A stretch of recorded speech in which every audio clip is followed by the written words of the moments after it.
3DF Memphis. It's time for Sports Time on Sports 56 98.5 FM.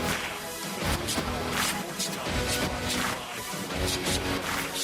Here are your hosts, Brett Scott Sportsworthy and Brian Davis.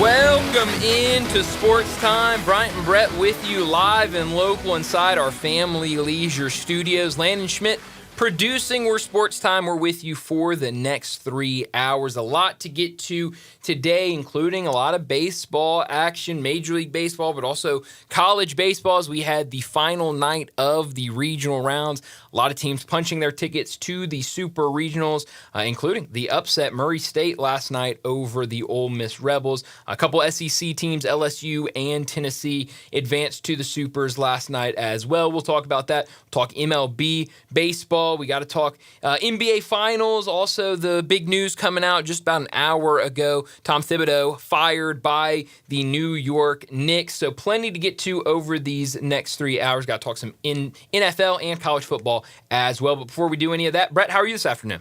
Brian, I'm doing well, and we know Tom Thibodeau through the years is a very much of an acquired taste by the team that has him as a coach. And when you have him, he's going to deliver for you. We also know the shelf life, that it expires sometimes very quickly. I did not see it expiring this quickly, especially with all the support and even Jalen Brunson being questioned and him. He answered it, but he was a little quick with the reporter back. I don't blame him. And he said, are you asking me if I think he should be back? And he said, well, of course I do, and he will be. Well, he's not, and he's not going to be back. And a lot of people are speculating that the Knicks, they have their guy. You don't get rid of a coach that just got you to the Eastern Conference Finals for the first time in 25 years and do something that haphazard and that aimless. But we do need to remember that Dolan runs the team. Yeah, that's true. He's pretty haphazard. That is true, but it was one of those where I think you were a little surprised, but also not surprised at the same time. Like it was very weird when the breaking news came out. It was that they had made that change. I certainly did not expect it. I mean, when I woke up this morning, I didn't think Tom Thibodeau was going to be fired. But it was the tweet of, whoa, that kind of makes sense. Yeah. I'm still trying to wrap my mind around it. I mean, like you said, getting this team to the Eastern Conference Finals, it just seems beat the Celtics, beat the defending champs. I mean, you're exactly right. So I mean, just weird, but like you said, he's an acquired taste. His coaching style is unique, and it does not fly with a lot of people. And I think it's very easy when the team that he coaches gets knocked out, it's very easy to point and say, well, if he had more faith than other guys, if he was, if his coaching style was a little different, maybe they'd still be standing. And it does not surprise me at the same time that they made this move. But now we'll see where they go from here. And like you said, I mean, it feels like, they have an idea of where they're going to go from here and who the next coach of the New York Knicks will be. I don't want to. Will you speculate? In terms of who the next coach will be? Right. Oh, yeah. I mean, I was ready to come in here with all of my names of who could be the next right guy for the job, and then I saw a tweet that said, don't forget, Michael Malone's from Queens. I go, okay, well, I guess my speculation is done here because Michael Malone was already an ideal candidate. And a champion coach. Exactly. So, I mean, he already fit that mold, and then and then I learned that he's from the area. Why did Denver fire him? Well, I mean, it sounds Why did the Knicks fire Thibodeau? Why did Memphis fire Taylor Jenkins? It's a mean world we live in, Brett. It's a NBA.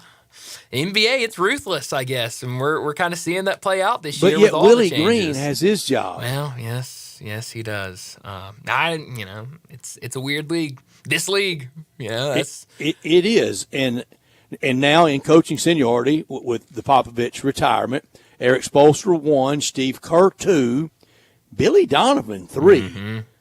He could enter the season hottest of hot seats. 4, Tyronn Lue. 5, getting ready to win him a title, Mark Daigneault. 6, Chris Finch. 7, Rick Carlisle. 8, Jason Kidd. 9, Chauncey Billups. 10, Jamal Mosley. And 11, Willie Green. How about that? Will Hardy, Green. 12. Yeah, and he just got his big extension about a month ago or so. And got Angel's kid as his boss Sure now. does. So, I defy anybody that could pick Will Hardy out at the airport. Just walking through Concourse B. Hey, look, there's Will Hardy over there. Yeah. Not a prayer. No, probably not. Not a person listening to this show could do it. Probably not. No, it'd be tough. But everything I hear is they have a lot of faith in him. He's their guy out in Utah, so we'll see. M.A. Udoka, who's been at Houston 10 minutes, already 15th in current seniority. Well, that goes right back to it. I mean, that is what this league is. Now, we know why he got – well, we don't know, but we think we know. We can speculate. And it was tawdry by all reports. Yes. But I don't really get this today. I didn't get Malone. I didn't get Taylor Jenkins. And what do they want? Because only one team can win a championship. Who thought the Knicks were going to win Nobody.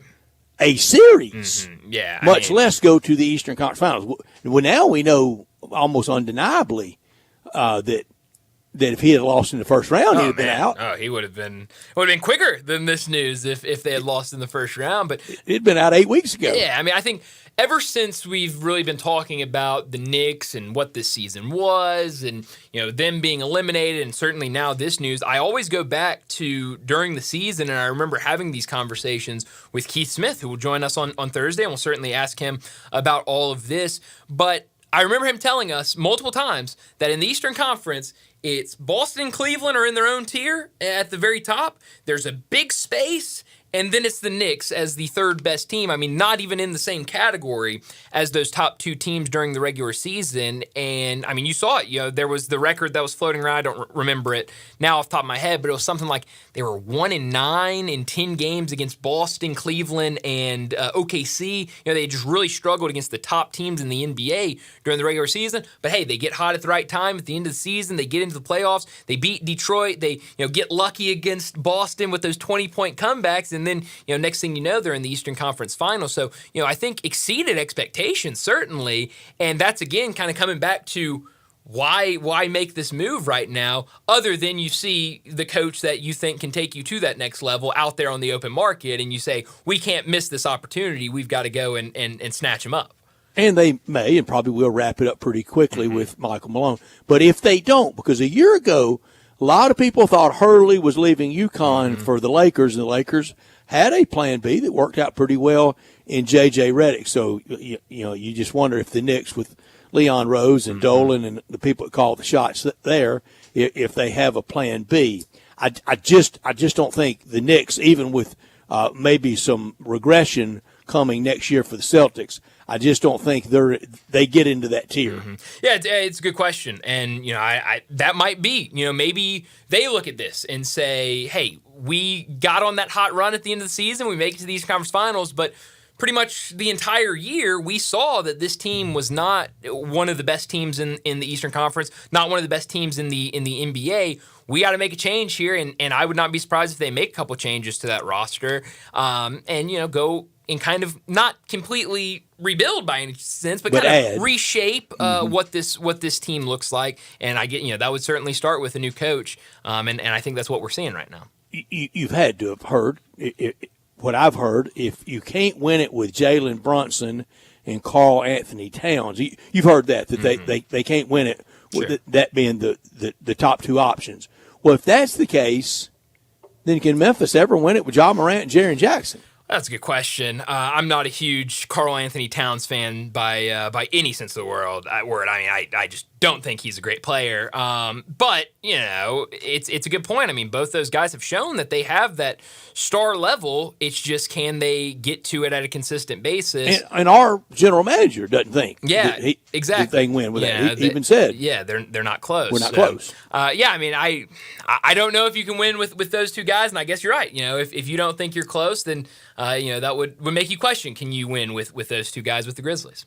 Yeah, but what a move! And I just wonder, can they, and when will potential trade start? Could somebody be traded now, or we're not in any kind of? No, yeah, they can. If you're out of the play, as long as you're not still playing, you can make trades. So yeah, we could we could see something. I think it goes back to, it feels like a lot of people are waiting on what happens with Giannis, what happens with KD, at least those teams to make something semi-public, and then maybe we'll see some moves. And the league probably doesn't want anything. Certainly not now. Over this next 2 weeks. They want all attention on that finals, and this finals needs the attention. I'm fine by these finals. No, I love it. I think these are two really fun teams, and two teams that will be fun to see how it works out. Obviously, right now OKC's the heavy favorite. Heavy, very heavy. But we talked about, look, this Indiana team has played extremely well. It feels like they've been underdogs in every series, and that doesn't seem to faze them at all. They just go out and compete, and so I'm excited for it. I'm looking forward to Thursday night and seeing the start. Me too. I don't have that. I think we've talked about this before. I don't have that. I don't even know what to call it. It's not necessarily hatred yet, I don't think, but I'm starting to hear a lot of people dislike this OKC group. I don't have that. I like watching this OKC team play. I think they're a fun group. I don't mind either of these teams winning an NBA Finals, and I'm just looking forward to seeing it play out. I don't have contempt for this Oklahoma City bunch either. Kind of mostly like it. Don't love it because it's competition. The only kind of revulsion I have to it is a horrible personality trait for anybody. It's pure envy. Why isn't this us? That's okay. Because we thought 3 and 4 years ago this was our trajectory. This was going to be our time with our first bona fide superstar and good pieces. Robins and threes and fours and the roster and the young coach, and it has just absolutely been frittered away. Yeah. Well, Brett, everything I know about you, you are not the jealous type. You are not you don't hold hate in your heart. So I think having a little bit of that in the sports world, I think that it balances everything out with life. I think I'm gonna quote Austin Powers.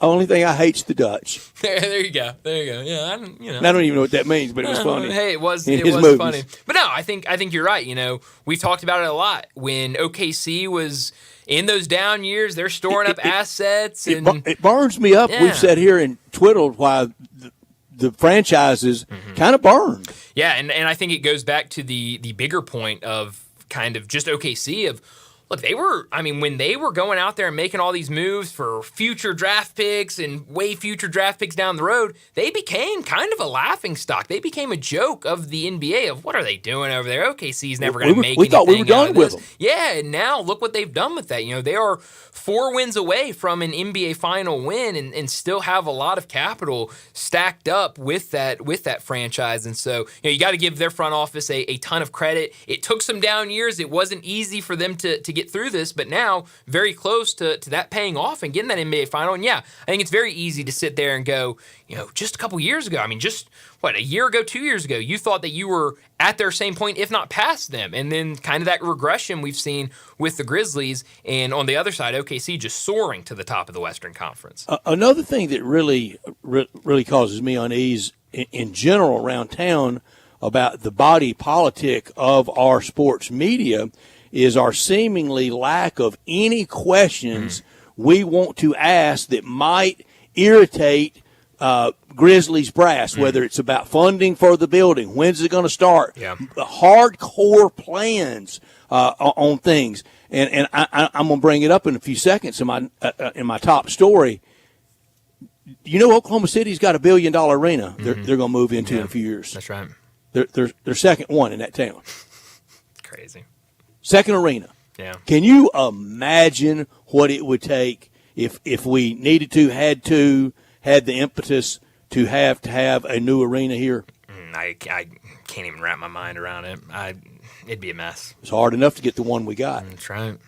That's right. That's a really good point. Well, we're going to talk a lot about it. Plenty of news out there when it comes to the NBA, as we are just a couple of days away from the NBA Finals starting in OKC. where all of the action is taking place. We'll talk a lot about it. Busy show today, so let me set it up before we get to top and not top story of the day. 3:30, Jonah Dillon from the Commercial Appeal. He'll join us. We'll talk a little NBA Finals with him. Jonah helped out with the Grizzlies coverage over at the Commercial Appeal when the Grizzlies took on OKC in the first round. So we'll talk about what he saw from this OKC team. But Jonah Dillon doing it all over at the Commercial Appeal right now, covering a lot of different things that we can talk about. Obviously, college football season right around the corner. We'll talk a little Tiger football with him as well. We're going to get to a lot with Jonah Dillon in our next segment. 3:45, we'll talk College World Series last night, the final night of regional play. Some really fun games. We'll talk about how those played out, the winners, the losers, and what it now sets up for the Super Regional that gets kicked off on Friday. 4 o'clock, Brent Beard from First Coast News in Jacksonville. He'll join us, talk college football. A lot to get to with him. Wrap up what happened at the SEC meetings last week, and really a lot of news everywhere when it comes to college football. Still waiting for some massive news, but definitely news to get to with Brent Beard. 4:30, we'll talk some Major League Baseball, a lighter slate last night on a Monday, but a lot of series getting started tonight, including the Cardinals back at home against the Kansas City Royals. I have not seen an official lineup yet for the Royals. Will Jack Caglione be in the roster tonight against St. Louis after he was called up over the weekend? Will Cardinal fans give him an ovation? Well, who knows? They've done that in the past with guys that have gotten called up. I'm actually just now seeing 2 minutes ago, the Royals released their lineup, and Jack Caglione will be the designated hitter tonight against the St. Louis Cardinals. So he will make his MLB debut later tonight. We'll talk about that and a lot of other things going on in Major League Baseball. We'll do that at 4:30. 4:45, we'll get to big number of the day. 5 o'clock, Bo Marchant will join us to talk the NFL. A lot to get to with Bo, including we did not have enough time, obviously a very short show yesterday, to get to this, but very early retirement out of Detroit that we will have to get to with Bo Marchant. 5:30, we'll get to what's trending, and at 5:45, wrap up today's show like we always do with Crunch Time. Let me remind you, we're in our Family Leisure Studios where family and fun come together. It's pool time, and Family Leisure is already booking pool installs for 2025. Buy now and get on the list for your pool installation. 2024 pool starting at $19.99 installed, with liners starting at $299. And right now, all pool accessories up to 20% off. 5-6 person hot tubs starting at $69.99, with swim spas and cold plunge tubs now $2,000 off. Don't forget about patio furniture. Select sets now up to 50% off, and if you mention this ad, get free installation and only at Family Leisure, 2120 Witten Road, just north of I-40.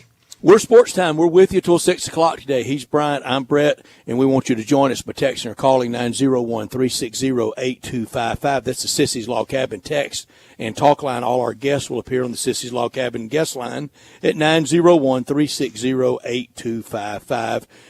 Landon Schmidt, our producer, and we invite you to join us as we're always in our Family Leisure Studios. And this hour always brought to you by the great people at Lexus of Memphis at 2600 Ridgeway and online at lexusofmemphis.com. Great offers on all 2025 models and always special leasing options. Drive in luxury and confidence knowing that every new Lexus comes with complimentary first and second maintenance services. Call them at 901-334-9673, but they invite you to stop by the one and only Lexus dealership in Memphis at 2600 Ridgeway and put yourself in the driver's seat of the all-new 2025 flagship LS500, and you'll be driving in style. When you purchase a Lexus, you get top-of-the-line engineering and design, and they make for the safe luxury driving experience. Online at lexusofmemphis.com. Experience amazing at Lexus of Memphis. Top story of the day. Well, my top story of the day is the news that came out earlier this afternoon. Shams reporting that we have a change in New York after being knocked out of the Eastern Conference Finals. Shams reporting about an hour ago the New York Knicks are relieving Tom Thibodeau of his duties as head coach. Sources tell ESPN Thibodeau led the Knicks to their first East Finals in 25 years, made playoffs in 4 of 5 years, and led the Knicks to consecutive 50-plus win seasons for the first time since the 1990s. He quote tweeted that and said the Knicks are singularly focused on their pursuit of a championship and believe a new voice will serve as the focus for the organization's next step, sources said. After 5 seasons with the Knicks, Tom Thibodeau is out as head coach. And I just saw this on Twitter. Bovada has released odds for who the next coach will be. Oh, this is going to be good. For the Knicks. Mike Malone, not listed in the odds as the next coach for the New York Knicks. Johnny Bryant at plus 240. He was named yesterday as a finalist for the Suns job. Kenny Atkinson at plus 400. Mike Budenholzer at plus 600. And James Borrego at plus 700. Those are the top 4 names for the Knicks job. I would have lost the bet, wouldn't I, Bryant? You know where I was going. Oh, I know. Jay Wright got to be in there. Dan Hurley. Nope. Oh, the one you texted me about, John Calipari. I'm surprised he's not on some odds list. I'm surprised Jay Wright's not out there, Brett. I mean, everyone always everybody, you always throwing his name out for coaching jobs, but this feels like the perfect job for him. I mean, this is really Villanova in the NBA, and so I'm surprised Bovada doesn't have odds out. Dan Hurley was courted by the Lakers last year. I mean, I'm surprised we don't have a single college head coach or former college head coach on these odds. Yeah, and just on crazy odds. I mean, sometimes you could get Jimmy Johnson on some lists like that. Yeah. I mean, Bill Belichick might show up on a list like that, but not in this case. So, but I am shocked Mike Malone's not on there. Yeah, I question that because I feel like Mike Malone is the easy hire here for the Very Knicks. limited wagering accepted by anybody on that. Yeah, I would not be betting on Knicks. No Knicks window. That's all online. Oh, yeah. Definitely. My top story, since you covered that, I'm going to stay with my original top story. And it's this. It's still 2 nights away from the NBA Finals beginning in Oklahoma City. Every single thing about their move from Seattle to Oklahoma City, it seems that it's worked for the once Supersonics, now Thunder. They've had 4 to 5 big stars, and even when they tore down, they got it right. And now they're getting ready to tear down an arena and get it real right with a brand new second arena, estimated to cost anywhere from $900 million to $1 billion. Firmly committed to Oklahoma City for the next 25 years with the new deal. A vote for passage of funding it, all but about $50 million of the owner's money. Everything else coming from the good old taxpayer. They voted for it. I wish the Grizzlies could get some type of confirmation of the next 25 years here. Mm-hmm. Yeah. Well, maybe take a book or a page out of the OKC's book. I don't know. What do you think a vote would do around town of spending $1 billion on another arena? I don't think it would go very well. I don't either. I think it would be turned down immediately. I think it would be it would be a rout. I think so. I have no faith in that sort of thing going through. And I can't blame Mr. and Miss Taxpayer, because when you look at AutoZone Park and you look at other public expenditures around town, why do it? That's a great point. Yeah. The pyramid. Well, I mean, you look at some of these places around town, and I would not be voting for that. I don't blame people at all. Not top story of the day. Well, my not top story of the day, it was the regional finals last night. A handful of games that spilled over into Monday night, and for the most part, I think they went like a lot of people thought they would, at least early in the night. North Carolina gets a 14-4 win over Oklahoma. Tennessee and Wake Forest, it was a little, I think Tennessee fans maybe a little nervous early, but they ultimately get the 11-5 win. Oregon State, a 9-0 win over USC late in the night. LSU with a 10-6 win over Little Rock, but then things got interesting in Oxford. Murray State with the 12-11 win over Ole Miss. You got to give the Rebels a lot of credit. I mean, they were down big, 9-run deficit at one point. And let's go to the Murray State announcer. A call of the last. Oh, they didn't have announcers there. Wow, really? That's crazy. Yeah. It's insane. You don't bring a radio crew or anything? They didn't. Wow. Huh. But they're going to the next round with or without him. Well, I guess that's right. It doesn't matter if they have radio with him or not because they're advancing to the super regionals. Their offense was locked in. Offense in Oxford. I mentioned that number yesterday of the average runs scored in Oxford. It was there all weekend. Ole Miss makes a late comeback, but just too little, too late. Murray State gets the win. And then in Hattiesburg, Miami, a big win over Southern Miss. 5-4. The U's back. Yeah, the U is back. Oh, and I love those uniforms Miami rocks in baseball. The U needs to be back in baseball every single year, but it sets up, I think, a really fun super regional headline by an Arkansas-Tennessee series. We know that series got heated in the regular season. Now, postseason play, that one should be a lot of fun. Oh, and that in football and in basketball, they've gotten it on. I don't know if they've ever met at this level in baseball I don't know. or beyond, super or in Omaha, but a lot of hard feelings for years back in both sports. That's a rematch. That is a matchup of the 71 Liberty Bowl and of a Cotton Bowl. Oh, wow. Okay. In the late 80s, Tennessee and Arkansas met in a Cotton Bowl. My not top story, Super Regionals all set. Here's the host: North Carolina, Louisville, Oregon State, Auburn, Duke, LSU, Arkansas, and UCLA. 16 teams remain, 5 from the ACC, 4 from the SEC, 2 from the Big 12, 1 Big 10, 1 Pac whatever, 1 Sun Belt, 1 AAC, and 1 from the Valley.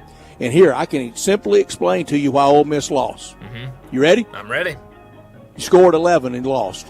That's crazy. Who you blaming it on? That's insane. Not the batters. No, certainly not. I mean, you score 11 runs anywhere. I mean, I have a couple of buddies that all they do when it comes to baseball is watch Major League Baseball. They don't watch a ton of college baseball, but at this point, they'll turn it on and watch it. I had a buddy text me last night and was like, well, this game's over. They're down by however many runs, and then, I thought they'd come back. I really did. I mean, honestly, it doesn't surprise you. But he texted me 2 hours later, and he was like, "What in the world is happening? How is this game a one-run game?" I was like, "That's college baseball for you. I mean, anything can happen. The bats are always hot." Murray deserved it. No, they absolutely did. They played extremely well. They put the pressure on Ole Miss on Friday, and sure did. Kind of kept it on them all weekend. And Ole Miss, it was uneasy all weekend. Really, never played from ahead. Never were in control of that. Murray State was. They deserved it. Yeah, I mean, winning that first game showed to be massive for Murray State. Now they get to go to the Super Regionals. Well, that'll do it for top and not top story of the day. Let's go ahead and get to our first break. And when we return, we're going to talk the NBA Finals, a little college football, a little bit of everything. Jonah Dillon from the Commercial Appeal. He joins us next. We are real sports talk. Sports 56 WHBQ. Available on your radio dial at 560 AM and 98.5 FM, as well as around the world online at sports56whbq.com. Take us with you everywhere by downloading the Sports 56 app. And at home, just say, Alexa, play Sports 56. Sports 56 and 95 FM. Ken Garland, you are in your 72nd year of business. Your son William is now joining you. What do you think is the key to your longevity in the building business? My dad started the business in 1965, and I think being on the job sites daily and being accessible to homeowners has been a key to our success. You guys have a work ethic, as you like to say. You're not hiring people to be on the site. You guys are there every day. We interact with the subcontractors multiple times a day on each job site. I think that has been a key, as well as using the same subcontractors 20 plus years in most cases. When you talk about materials, what is the first thing you're thinking about when somebody comes to you to build a home? We're just trying to meet the expectations of the client and the homeowner and the architect and give them what their dream is. When you get a Ken Garland home, what do you guarantee? We'll be there after the job is finished. We're still accessible to all our clients. Now I need to know, how do I get a hold of Ken Garland? You can reach us at kengarland.com.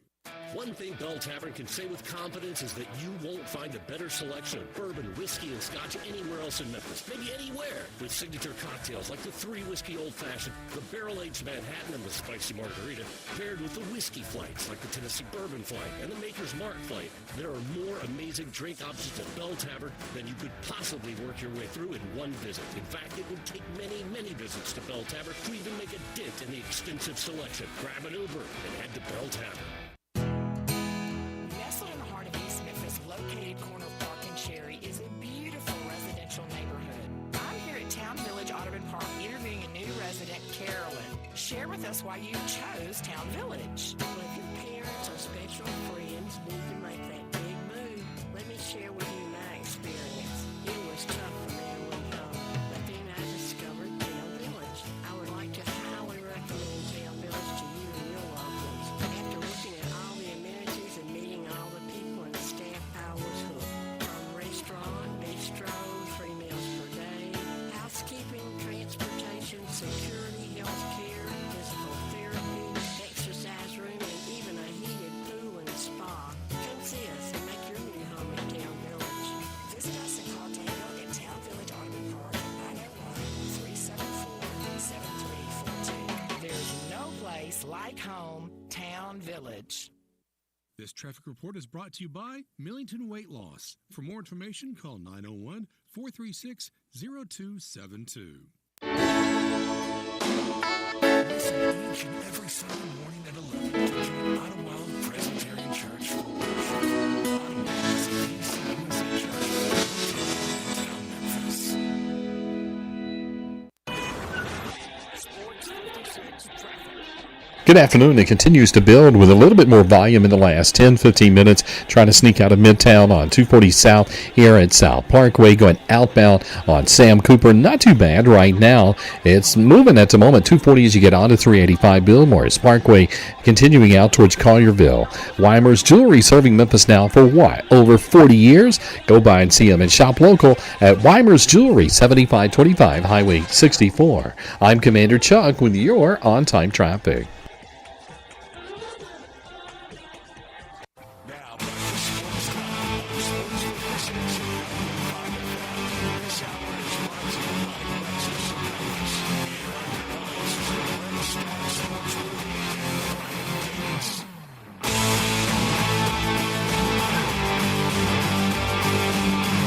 Welcome back into Sports Time. Brian Brett with you live and local inside our Family Leisure Studios. And joining us now, talk a little bit of everything. Jonah Dillon from the Commercial Appeal. He joins us now. Jonah, thanks so much for joining us. I want to start with the NBA Finals. OKC and Indiana get kicked off Thursday night, but you saw this OKC team in the first round against the Memphis Grizzlies. What jumped out to you when watching this team at FedEx Forum that really got them from a lot of regular season success to postseason success now into the NBA Finals? Yeah, I mean, I think when you go through the whole series, definitely the ease that they kind of cruised through it with, especially the first couple games that were in OKC.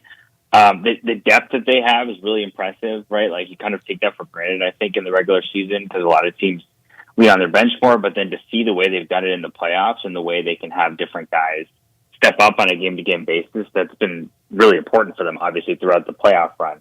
And they just do their thing, and they keep doing it. I mean, even obviously the game against Memphis where John Morant got injured, it didn't seem they were kind of just heading in that direction. And then once things turned, they were pretty calm about how they got back into that game.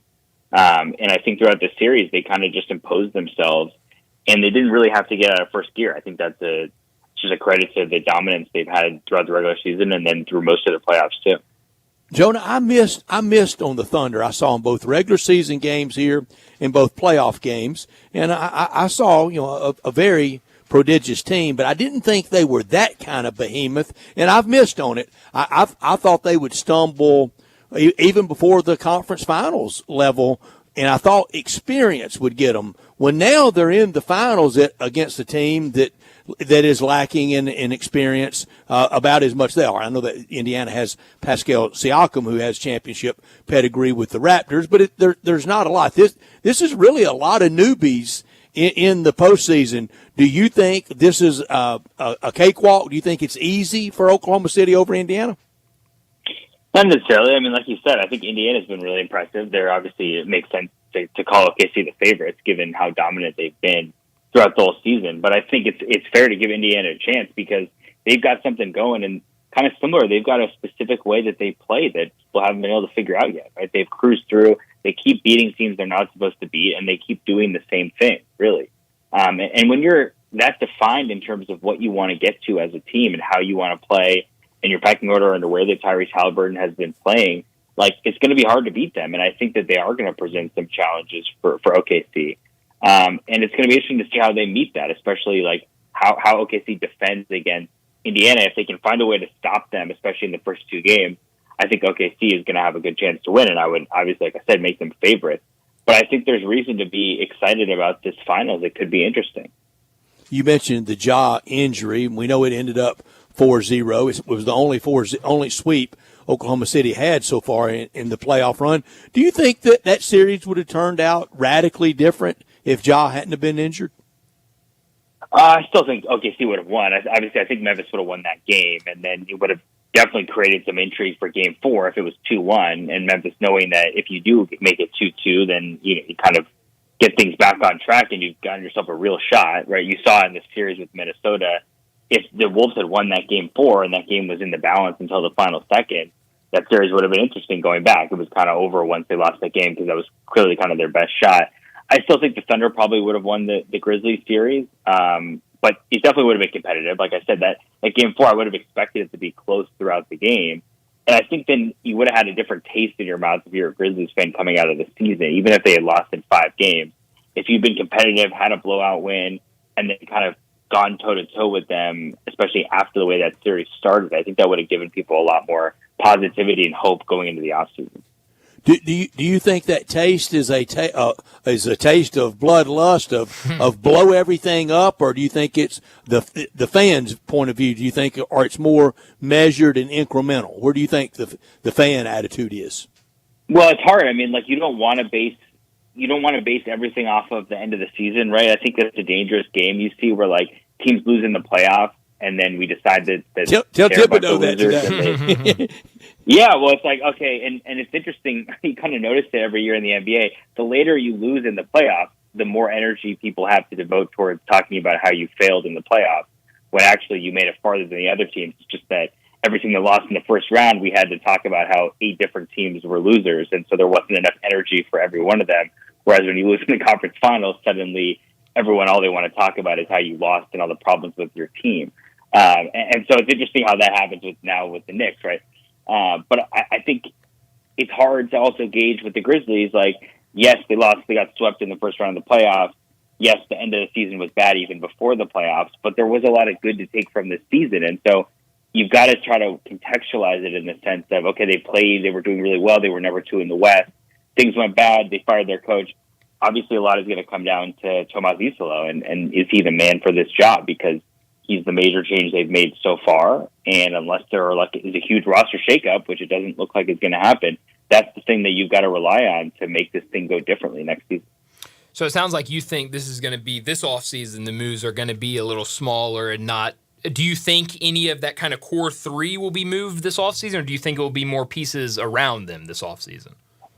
It's just hard for me to see what the deal would be out there that makes this worthwhile for the Grizzlies. Like, unless you're somehow in a situation where, okay, Giannis is available and they want Desmond Bane and they want Jaren Jackson Jr., like then it's a different conversation.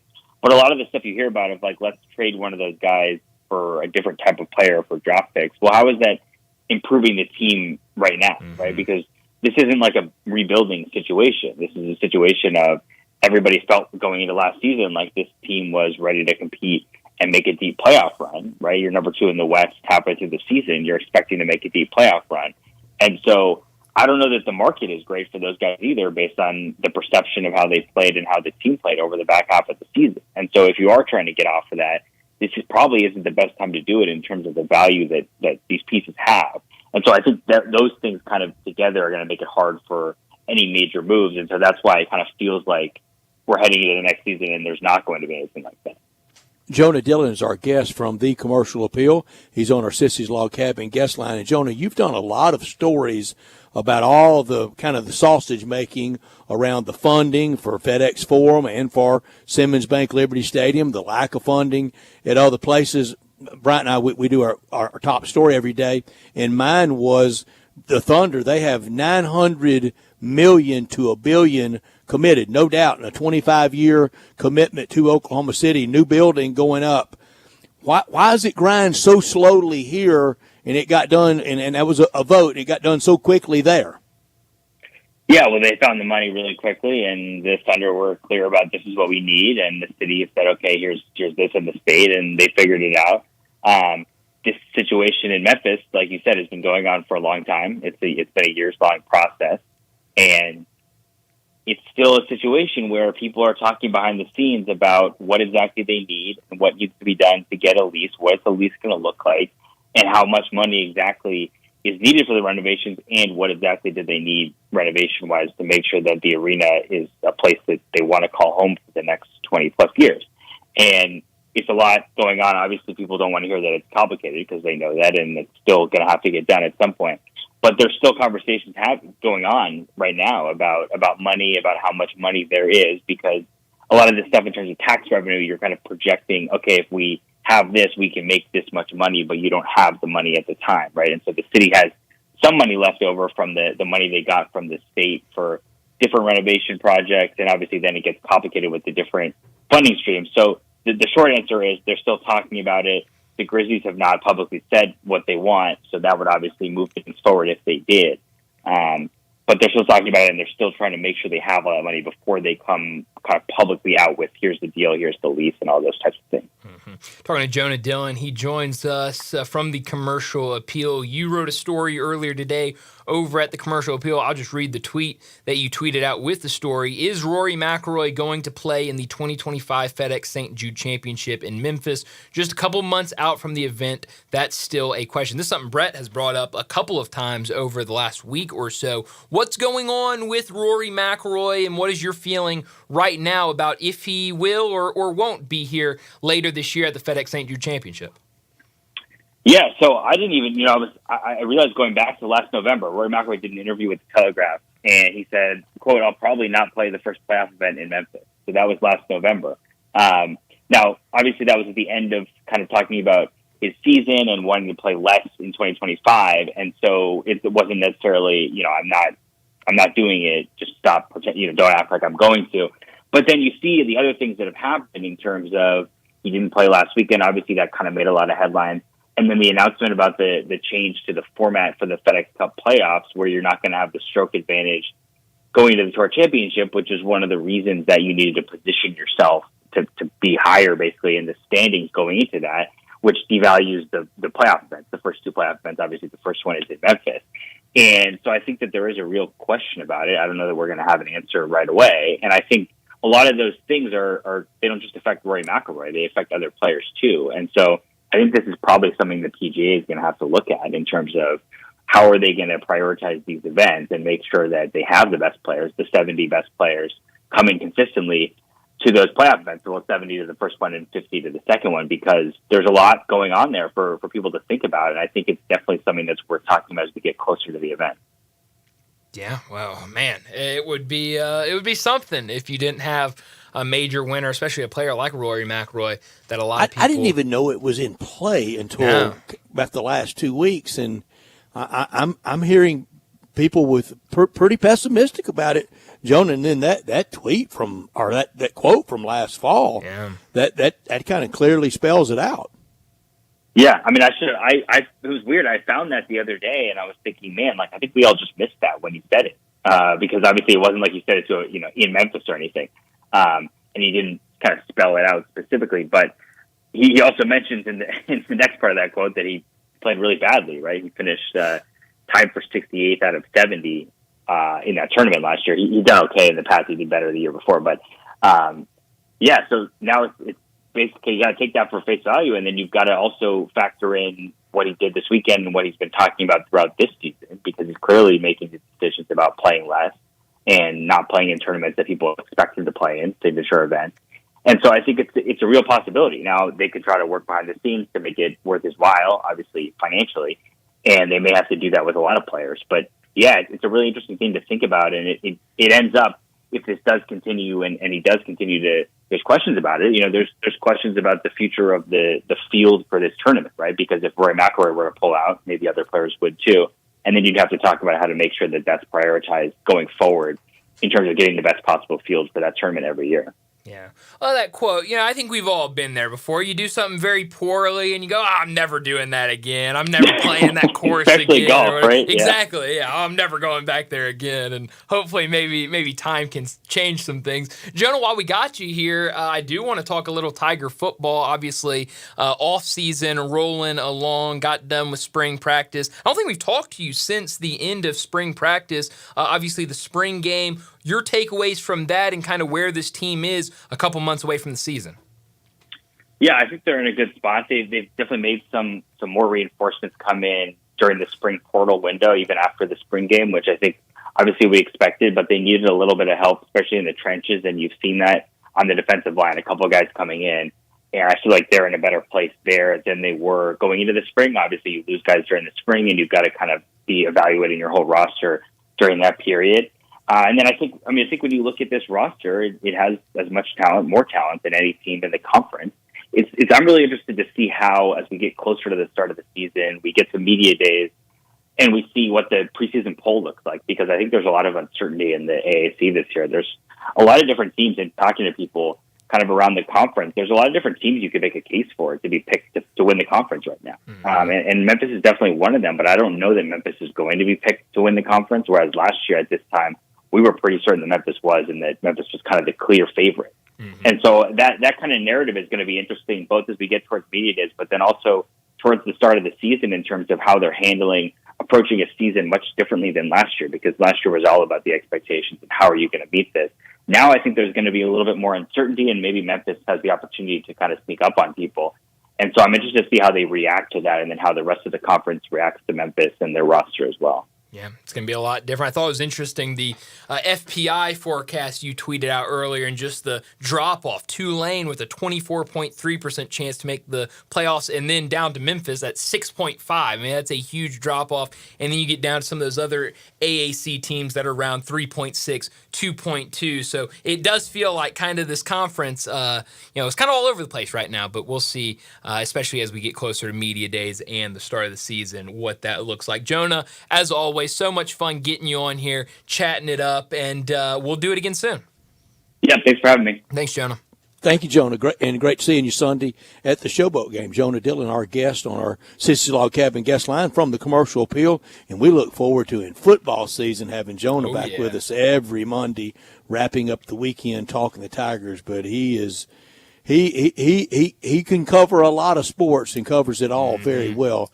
But we look forward to Tiger football talk with him in the fall. He was on our Sissy's Log Cabin guest line. Sissy's Log Cabin, they are the official jeweler of the Memphis Grizzlies and big supporters of everything local and the hometown teams. That great location in Laurelwood at Poplar and Perkins. Mid-South's largest selection of one-of-a-kind jewelry in that 9,000-square-foot store in Laurelwood, with expanded lines for Rolex, Cartier, diamonds, and more, wedding bands, engagement rings, necklaces, earrings since 1970, with all the locations across the Mid-South. Official jeweler for the Grizzlies, and at FedEx Forum with the Floor Seat Lounge. They will have a big sponsorship presence again at the FedEx St. Jude Championship.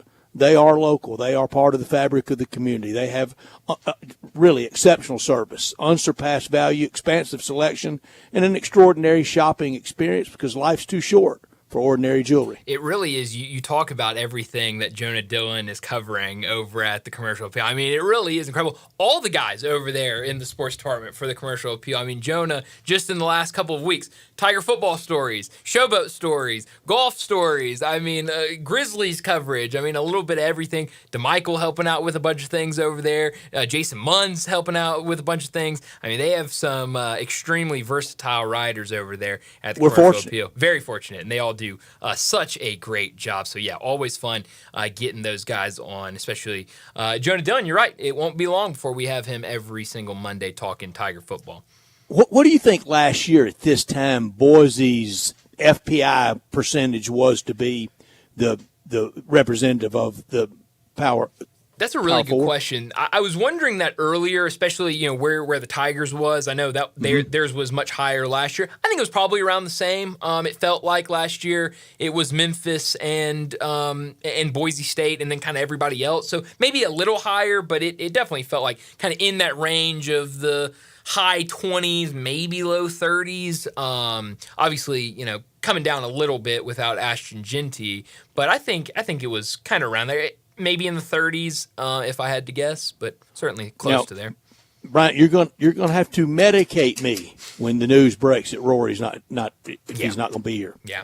I'm going to lose it, and I don't need anybody telling me they're independent contractors and they play week to week. I know all that. Mm-hmm. I know exactly what they do, but I also know who writes the big check, and it's Mr. Fred Smith. Yep. And him and FedEx, they deserve those guys to be here for what they pay for week in and week out. I got this yesterday taking a few shots at the Canadian Open. I said, if you can tell Jack Nicklaus and Fred Smith no, but you can go to Canada. Well, I know it's on the PGA Tour, and I know who's sponsoring that this week too. Yeah. FedEx. That's right. Yeah. I mean, it's why I don't know if I feel like once Jonah started talking about those quotes, I felt like while he was saying them, I was like, I vaguely remember those quotes. But to have those quotes and then, some of this uncertainty around today, it doesn't make you feel great about Rory and his chances of coming here later this summer. And I mean, that would be that would really hurt this tournament. I mean, if you don't have one of the best golfers in the world, a guy that is one of right now 2 major winners, and we all celebrated with him finally. The torment, the torturous, finally won that Masters. Finally breaking through at the Masters, and I thought I was right morning of Masters pulling for Bryson DeChambeau, and I changed during it thinking, well, this will help our tournament. We'll get him here. I know Bryson DeChambeau can't. Never knowing I needed to be checking the Telegraph for quotes. Well, European guy gotta make sure you're tuned in with what the Telegraph is saying. I guess we'll keep our. You follow the Telegraph on the Twitter machine? I don't, but maybe we need to keep our ear to the Telegraph. Is it one of those wild ones, or is it legitimate? No, it's legitimate. It's one of the big UK newspapers, I believe. So maybe we got to pay attention more to the Telegraph in the next couple of months, see if they break the news about Rory and if he's coming to Memphis. But let's get to another break, and when we return, we'll talk a little bit about the College World Series.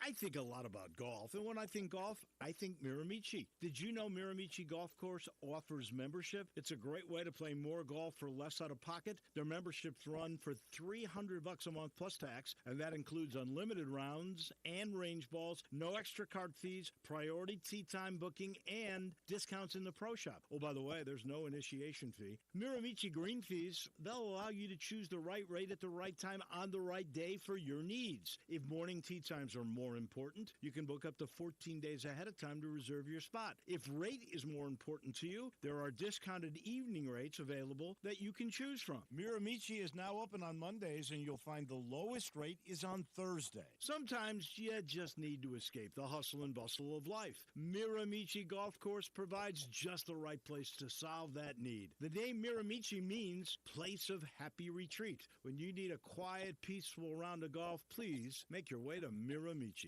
Progressive presents Employee of the Month. Small Business Edition. Today's recipient from Terry's Tiny Homes. Terry! But saving money getting personalized discounts with a commercial auto quote from Progressive. Well, that gave Terry the edge. Over Terry. Terry! Keep on really Terry, your own name, Terry. You deserve it. Woo! Be your own Terry. See if you can save as little as 7 minutes on Progressive commercial auto quote. Progressive Casualty Insurance Company for rates discounts and available in state situations.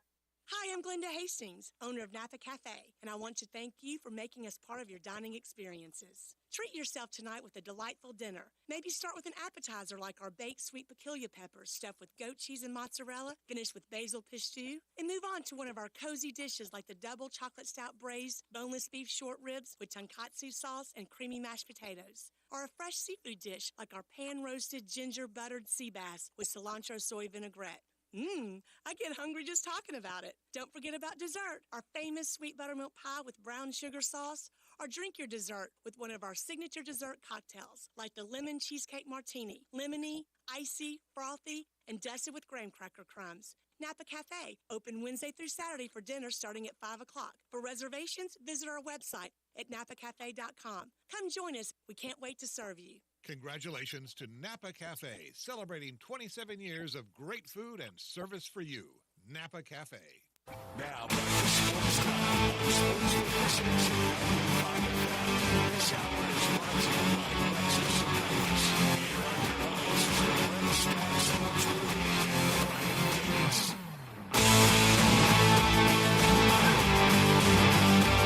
Well, the Super Regionals are set in college baseball. Last night, a handful of teams had to punch their tickets and advance to the next round. For the SEC teams, a little bit of good, a little bit of bad. Oklahoma, they lose to North Carolina. Ole Miss, they lost to Murray State, but LSU and Tennessee, they both got the big wins over their opponents to advance to the Super Regionals. Makes for some really interesting Super Regional matchups. We talked earlier about Arkansas and Tennessee. That should be a really fun one. You look at Duke and Murray State, two teams that not a lot of people, nobody expected Murray State. Very few, I'm sure, expected Duke to make it out of their regional. That should be an interesting matchup. You've got Oregon State and Florida State, two really strong baseball programs. So setting up to be a fun weekend in the college baseball world. Almost like the college basketball tournament and the baseball tournament reverse roles.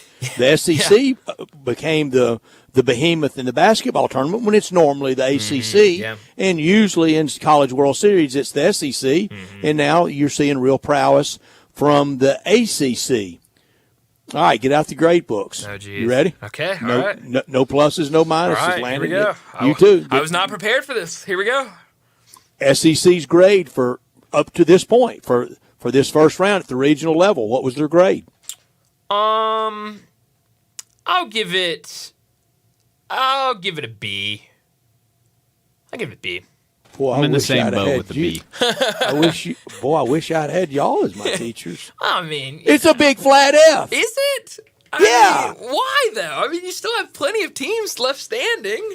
You have 4. You had 13. Yeah, but I mean, I still see a champion coming out of one of these 4 teams. Well, that was kind of March Madness too. Yeah, that's right. I mean, that's it's first weekend of. And Florida went on to win it. That's right. All right, rank the 4 SEC teams remaining, Brian. I will go. I think Arkansas is the best team. Better than LSU. Okay. I think so. Right now, I'd put LSU second. I'd put Tennessee 3, and then I'd put Auburn 4. I think that would be my top 4. I would go LSU 1, Arkansas 2, Auburn 3, and Tennessee 4. It is not last year for Tennessee. No, certainly not. I think Vitello, and I'm going to say this about Mike Bianco. Remember, preseason pick, 15 out of 16. 15 out of 16. A lot of people saying, boy, it could get really uncomfortable and real tough on Keith to maybe have to, to fire a national championship coach from just 3 years ago. He over and above exceeded everything preseason. I think a coach at the end of the year should be graded by, did you get every drop out of them? Yeah. I think Mike Bianco did.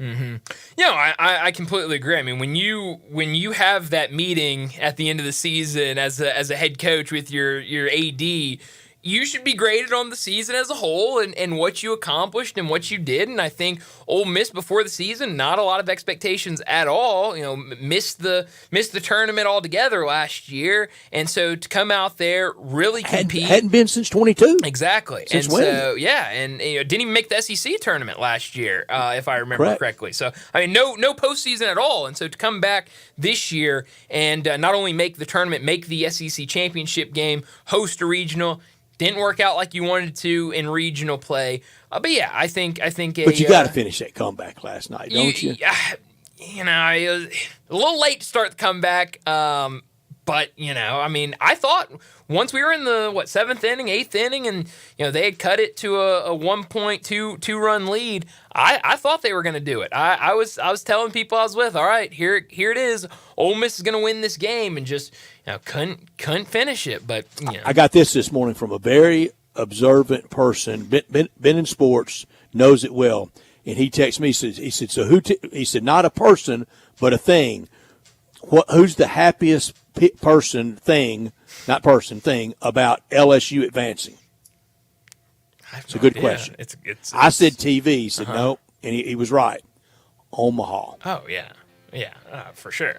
They get them to Omaha. Oh, yeah. And you look out Rocco's. Yeah, well, that is a really good point. They've got West Virginia, so, I mean, there's a really good opportunity for them to make it to Omaha. And I think the one that hurts is getting Arkansas and Tennessee against each other. I mean, one of those teams is going to go home. One of them will make it to the College World Series in Omaha. But it should be fun. Super regional play get started on Friday into the weekend. But let's go ahead and wrap up this first hour. And when we return, we're going to talk a ton of college football. Brent Beard from First Coast News down in Jacksonville. He joins us next.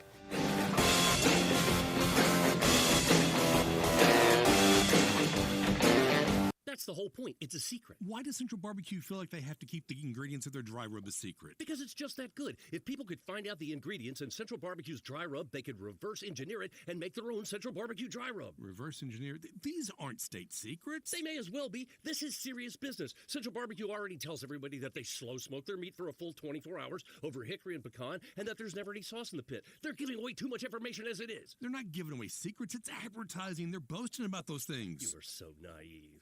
Progressive presents Employee Small Business Edition. Today's recipient from Lucky Larry's Landscaping, Larry! Larry saved his business money with a quick commercial auto quote from Progressive. Does it help he's his own marketing manager, accountant, executive assistant, and never been late? Technically, yes, but saving really put him over the edge. So, Larry, give Larry a round of applause. Be your own Larry. See if you could save in as little as 7 minutes at ProgressiveCommercial.com. Progressive Casualty Insurance Company operates. Memphis Public Links has so much going on right now. Audubon is right around the fairway. Wait until you see when this thing is a finished product. Fox Meadows is in great shape. The Links at Pine Hill is now a masterpiece of a place to play, as are really all the other Memphis public golf courses. Galloway is playing like a championship course. They just finished the 75th year of the OPO, and Overton Park is now talked about, and that layout all across the state.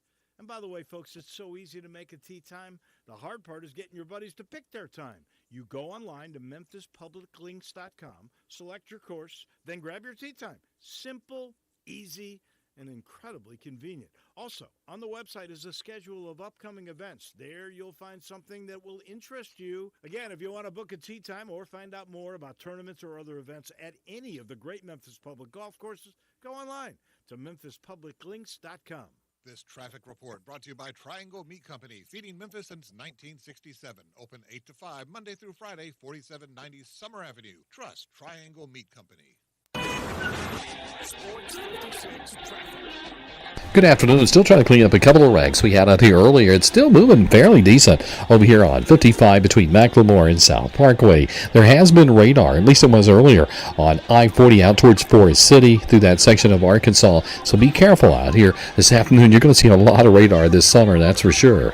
Hey, Weimer's Jewelry is your diamond engagement ring headquarters. Go by and see David Weimers at Weimer's Jewelry, 7525 Highway 64. I'm Commander Chuck with your on-time traffic. 56 WHBQ Memphis and W253DF Memphis with Greg Gaston and Eli Savoy. Weekday mornings from 7 to 10. College football talk every Tuesday with Brent Beard, Heisman voter, and on Twitter X at Brent Beard. SEC, ACC, AAC. We talk it all with Brent. Here's Brent Beard with Brian and Brent. Brent Beard joins us now from First Coast News down in Jacksonville. Talk a whole lot of college football. Brent, last week we were talking about SEC meetings down in Destin, and like we all expected, very little news coming out of the SEC meetings. Anything that you took away from anything you heard last week out of Destin? Well, I was disappointed that they didn't get more done. Now, they obviously are meeting soon, and maybe when they get away from the media and all that was going on during that time, that they will accomplish a little bit more than they did. I mean, obviously we're down to two formats, or at least that's the two that they're looking at, the 4-4-2-2 and the 5+11, or those. I think we're a little more definitive on the deadlines, 8 or 9 games. Hopefully the goal is to get that done before the season starts, and then the 16 team, which is, I mean, that's what they're going to, and they talk about 14, but I don't think they'll stop. They're not stopping at 14. They're going to 16. That will be December the 1st. So we will know a little bit more about that. I'm not sure the additional games on championship Saturday are going to fly. Coaches are certainly against that. Doesn't mean that it won't, but that's kind of one of the things that we got on there. The Big Ten challenge every year is kind of interesting too. So I mean, I think we know where a little bit of the formats are, a little bit more of the parameters, but we just need to get a lot more done than they did. Brent, I want the SEC to enter into the scheduling compact with the Big Ten. I want to play those games because, look, I'm a consumer. I want to see the best two going at it, bragging rights, different places for people to go, different places for them to come down to. There have been some, but there hadn't been a lot through the years of SEC Big Ten regular season games. Again, there've been a few, but we need a lot more than we've had. But I want 9 SEC games more than anything. Do you think that can be hammered out and at the state of the conference, at his opening remarks at Media Days at the College Football Hall of Fame in July, with the entire college football media world there, do you think Greg Sankey will announce that? I think if they've got that far, yes. Frankly, and that will be one of the opportune times to do it. Of course, now we all need to get a credential form from the SEC office in order to get that rolling. But at the same time, yes. I mean, you're talking about. I mean, Sankey is state of the SEC address is something that is basically appointment viewing for most folks now, and wouldn't it be positive, guys, to have some momentum at that point? That if you've got 9 going, okay, well, when are you going to start 9? Well, will it be next year or will it be the year after that? I think if they're going to do it all when all these contracts open and get it all uniform. But yes, that would be. That would be opportune time to be able to do it. And I think he'd like to do it then. And you said it correctly. He gives the state of the SEC address, and he usually brings in a lot of the Olympic non-revenue producing sports and kind of draws if the SEC were a country and all the things they've won and the medals last summer and all that good stuff. Yeah. But also when he speaks, I mean he's E.F. Hutton. When he speaks, he's not just giving the state of the SEC. He is, in fact, giving the state of college football address. There's no doubt. And look, right now, and I think he's trying to get everybody on the same page. But, I mean, he has the power, and they have the control. Both the SEC and the Big Ten, I think that's certainly one thing that came out of this. That certainly has not changed. And I I didn't get this feeling of when we're going to get our marbles and go home and break away from the NCAA stuff. I mean, could that happen on down the line? Maybe. But I think right now he really would just like everybody to get on the same page, be able to get something out of it for everyone. And make no doubt, he wants it. He wants the most for his conference, and I get that. But that's exactly right. I mean, it's really probably ultimately the state of college football in general when he speaks. Yesterday, Greg Sankey joined the Dan Patrick Show and kind of talked about his personal opinion on the playoff format. Ross Dellinger tweeted it out. He said, a bracket of the top 12-plus ranked teams with no automatic qualifiers. Quote, I'd give no AQs. When we get into rooms, we make political compromises. So kind of wants it to just be the top 12. And we've seen a lot of coaches last week at SEC Media Days talking about that they would just like it to be, if we're going to 16, if whatever the number is, just go with a top 16, top 14, top 12. What do you make of those comments by Greg Sankey and some of the other coaches in the SEC? And what do you make of, it feels like every other commissioner of other conferences going after Greg Sankey? Brett Yormark, the most recent. What do you make about Big Sky came in off the top rope? Big Sky out of nowhere. Didn't know that they know they were out there. Hello to the Big Sky. What do you make of all of this heat coming at Greg Sankey? Well, I mean, I'm certainly not surprised. I mean, he's the most powerful man to call the football, and he's going to be able to get it. And I think Sankey showed a little bit of that he's heard this.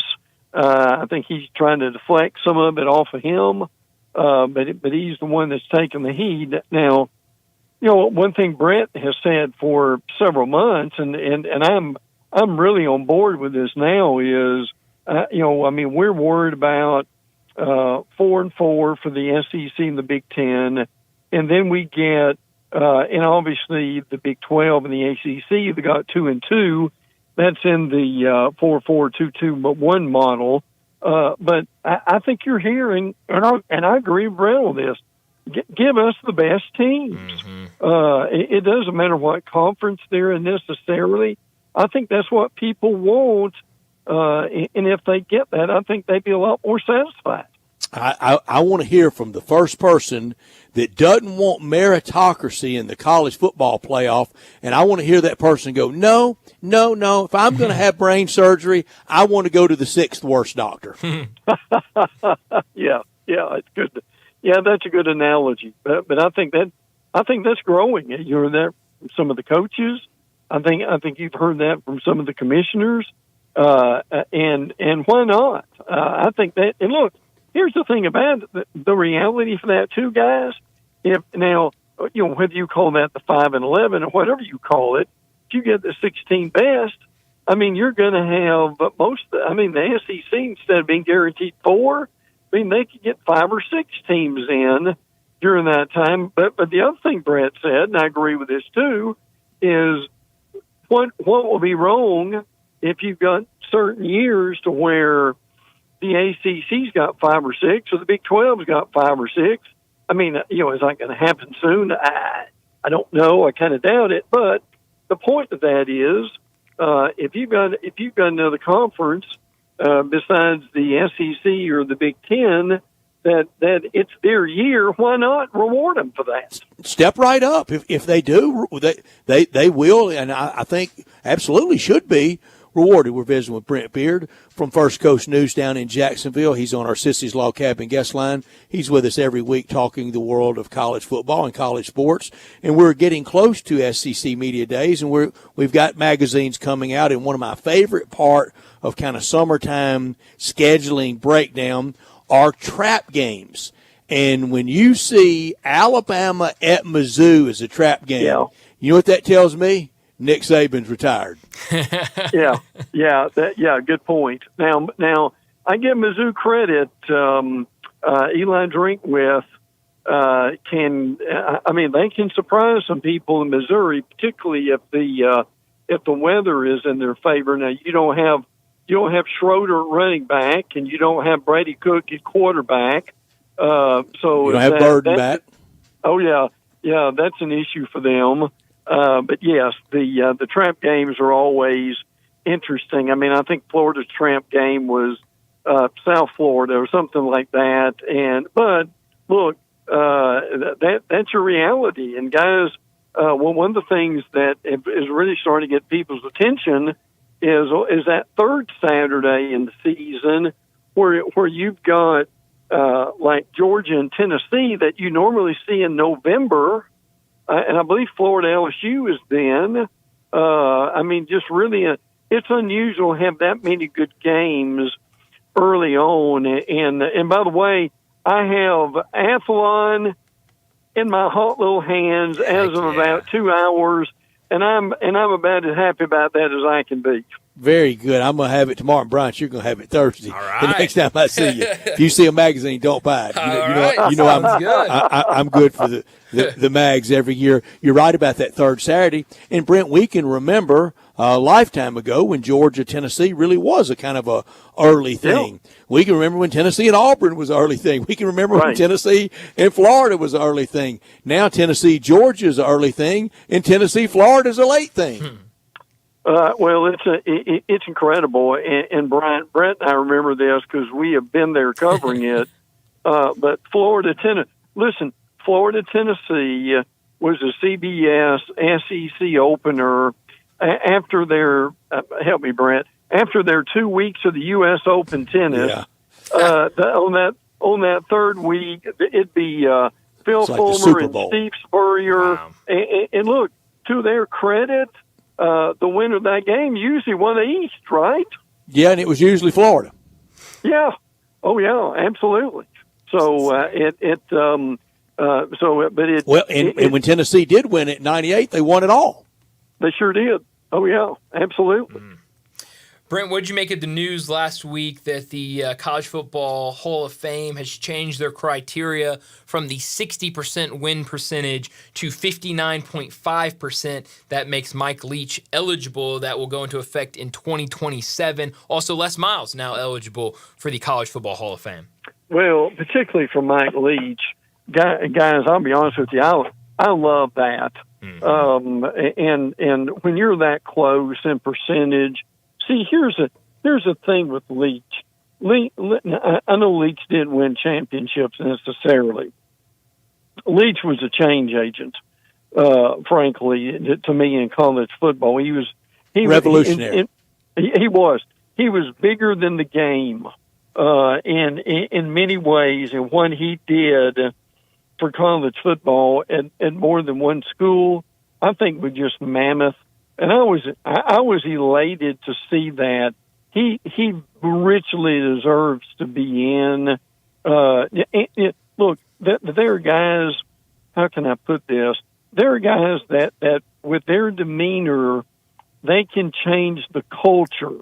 Now Spurrier was a change agent when he went to Florida because he took the fun and gun in a 3 yards in the cloud of dust league back then, and he won championships with it. Leach did not do that, but when you can change the culture in some ways and give people another view of the game, he did so many great things. Whether it's on the sidelines after a game, talking to Alyssa about what Halloween candy is best and which one he deserves and loves, and should you get married or what should you do? Look, that along with what he did for the air raid offense, he more than deserves to be in there. I like that in this era of all the signals from the sideline, some of them dummy signals, and all the people over there with color-coded shirts on, and the Waffle House menu play sheets in front of all these whiz kid offensive coaches. On the sideline, he would have like the Marriott he stayed in the night before, a little scratch pad of a couple of plays he wanted to emphasize in the game. Oh yeah. Yeah, I mean, it was just so much fun. I mean, can you imagine being on a team with him and listening to what he has to say all the time? I mean, it's just so unfortunate that he died as early as he did, but yes, I would more than love to be able to see him there. Now the Les Miles thing will be interesting to see if that works. But you think he should be in? Leach. You think Les Miles should be in? I mean, when you win a national championship, you're almost assured of being in to some degree. Frankly, and look, Les got stubborn offensively, but even with all his quirkiness and all that went with it, Miles was still a really good football coach. He was. There are other coaches that are up this year. Jim Carlin, that was at South Carolina, they played Memphis a lot in the years that he was there. They were independent most of the years that he was there.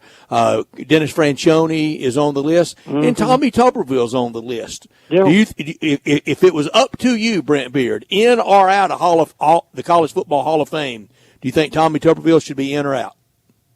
Oh, I would put him in. I would too. And listen, I'll say this: I hope Troy Blakeney goes in one day for what I mean, Larry Blakeney, what he did at Troy. I think would be great.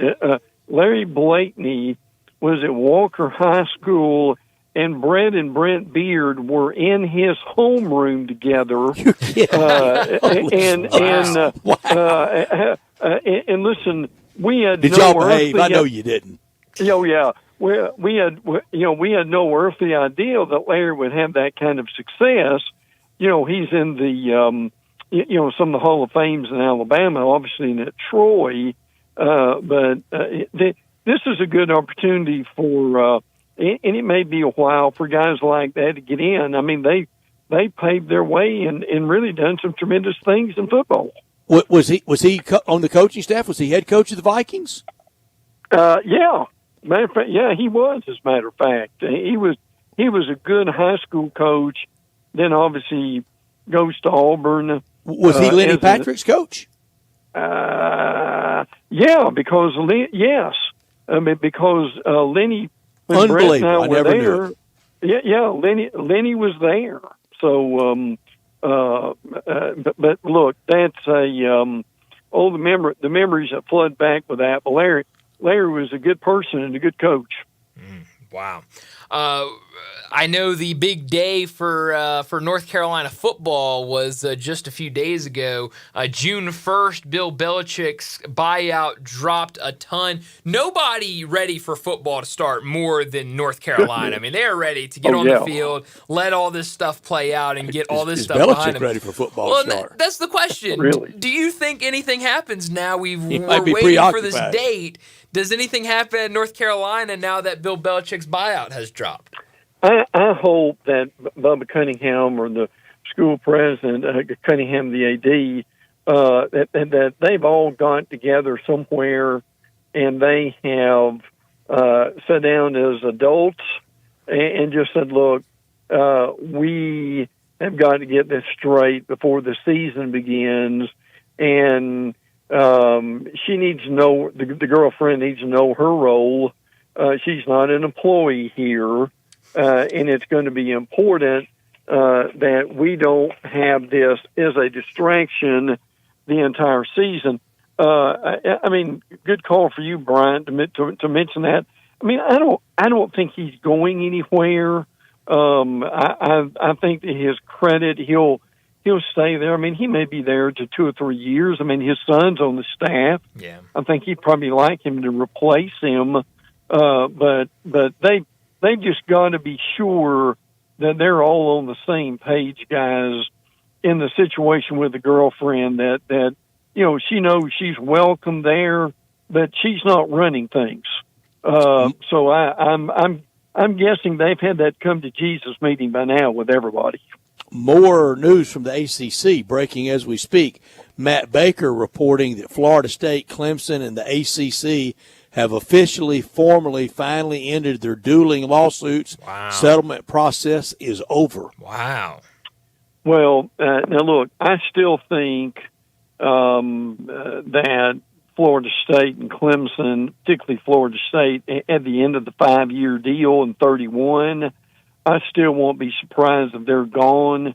But that's the best thing they could do right now. But we thought they'd be gone by now, didn't we? In all candor. We did. Yeah. Yes. Yeah. Oh, yeah. Absolutely. But again, one of the things they really wanted, and they were very clear about this, and Clemson too, is they wanted to be sure, and they thought they deserved it, is to have a bigger share of the pie. So that was one thing they were successful in being able to do that. But yes, I think it will be peace, love, and joy for now, and then at the end of the 5 years, I still think they may make a move. Yeah, I was going to say, how long does that peace, love, and joy last for those two teams? I don't ever remember it in college football, Brent. Since we've been covering it, no. But you know what? As we always say, Bryant, Brent and I do, the game on the field saves us. Saves us. And as long as that continues to happen, we'll all be okay. Yeah. Get us to Saturday, get us to seeing our friends, get us to being around whatever tailgate it is, however you want to do it. Yep. Get the ball on the tee and in the air, and it saves us. Yeah. Oh, yeah. No question about that. Because otherwise it stinks to high heaven. It really does. You're right. Yeah. And look, the way the sausage is made. Well, you'd never eat another bite, would you? yeah. That's not very appetizing at all. But it's like this. The 9 or 8. 16 or 14 or 12. Most fans don't need to see how that's done, but we'll all be grateful when it's over. Brent, I took a giant leap backwards today. I went officially back to the Flat Earth Society. I joined Drew DeArmond, who was hosting down in Tuscaloosa for Ryan Fowler, while Ryan was undergoing the colonoscopy. So I told Drew DeArmond, nothing like us being kind of the subs for somebody going through a colonoscopy, is it?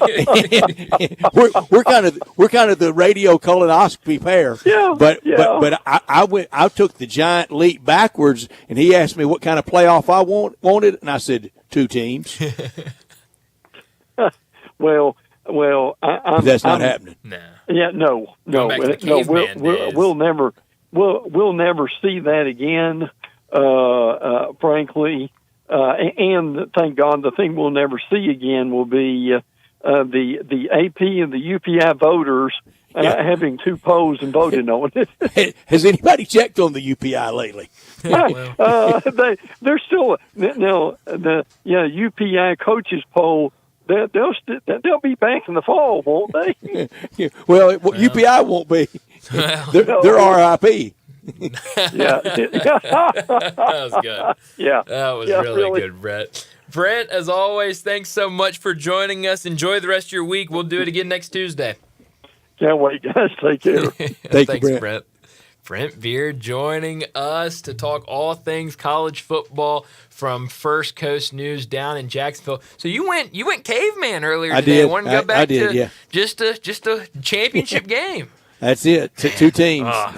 Feels so foreign now. Doesn't it? It feels like you're just going back in time. Oh man, I don't think there are anything approaching in the teams that should be playing for anything in college football. If you hadn't settled it from August to November, I don't know that you should be playing. Yeah, I'm but with that's you on not that. going to happen. No, it's not. You're just going to expand to 1 million teams before we go back to just 2 teams. But I don't know. I'm ready for it. We're getting closer and closer to games being played, and you're right. That saves everything. But we got to get to a break here in a second. Before we do that, let me remind you, a perfect opportunity this week to head down to Olive Branch and check out Frontier Western Store. Family owned and operated since 1967, Frontier Western is your one-stop shop for some of the biggest brands in Western wear. That includes Carhartt. They're the one-stop shop for Carhartt in the Mid-South, and they've got you covered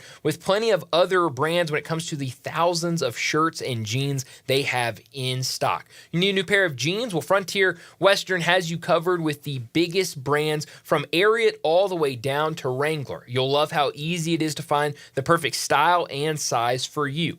Frontier's pricing is lower than online and chain stores, so you know you'll be getting the best deals. And while you're there, check out Frontier's world-famous boot showroom. Whether it's work boots or dress boots, Frontier has you covered for the entire family with plenty of in-stock proven classics like Ariat, Dam Post, and Durango, just to name a few. Head down to 5880 Goodman Road in Olive Branch and check out the entire selection. Open Monday through Saturday, 9 a.m. to 7 p.m., Sundays, 1 p.m. to 6 p.m. Head down there and get that new wardrobe. I mentioned it yesterday. It feels like whenever we get to June, that's officially summer. We'll walk into summer with some new apparel from Frontier Western Store. We need to get to another break, and when we return, we'll talk some Major League Baseball. That's next on Sports Time. Join the voice of the Tigers, Dave Woloshin, for Wolo and Friends. Weekday mornings from 10 to 11 here on Sports 56 and 98.5 FM.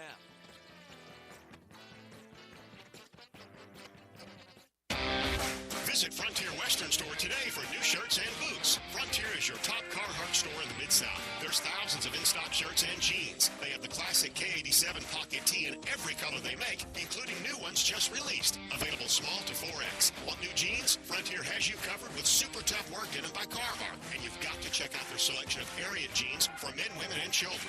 You'll love how easy it is to find the size and style you need. Have you seen Frontier's remodeled world-famous boot showroom? It continues to expand. New styles by Ariat just arrived, plus plenty of in-stock proven classics too.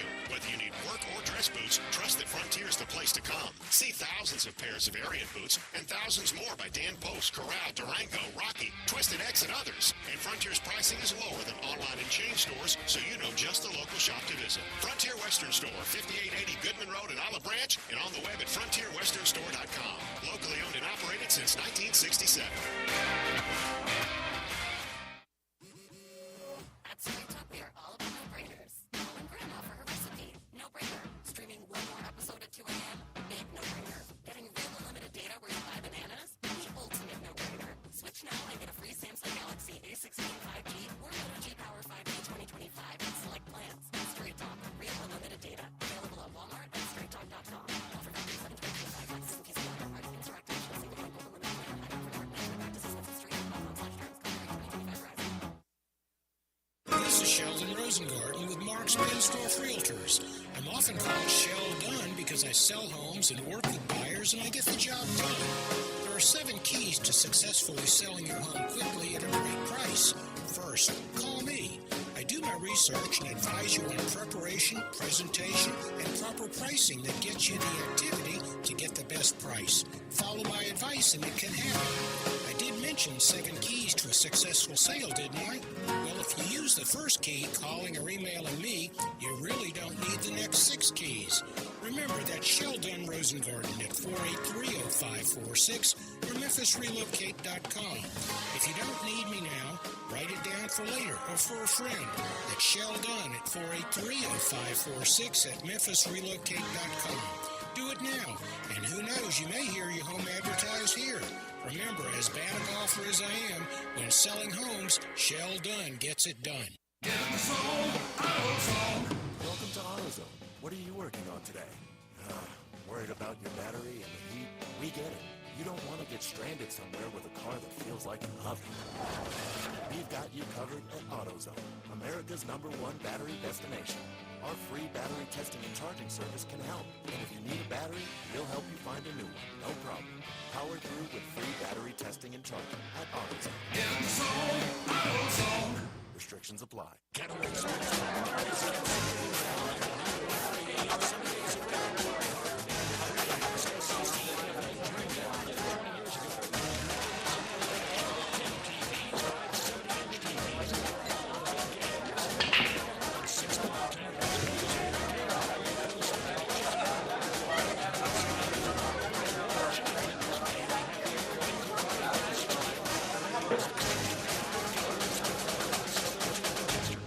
This traffic brought to you by Raleigh Tire Auto Service, your local family-owned business for over 60 years.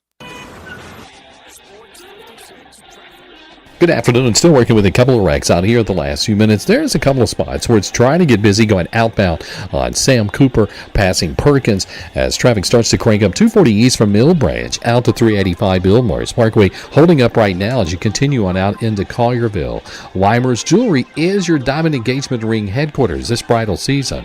Go by and see them at Weimer's Jewelry, 7525 Highway 64. I'm Commander Chuck with your on-time traffic.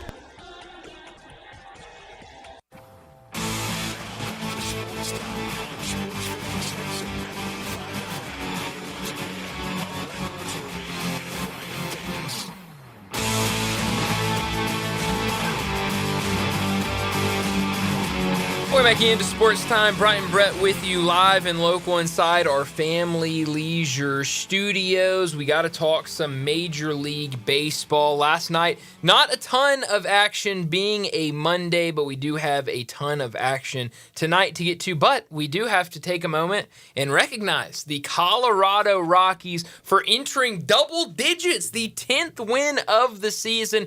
They got that last night over the Marlins, a game where 4 runs were scored in the first inning. I mean, it was just everybody getting to the plate. But ultimately, late in the game, Colorado able to score a handful of runs and get that win. Miami scored all 4 runs for the entire game in the first 2 innings.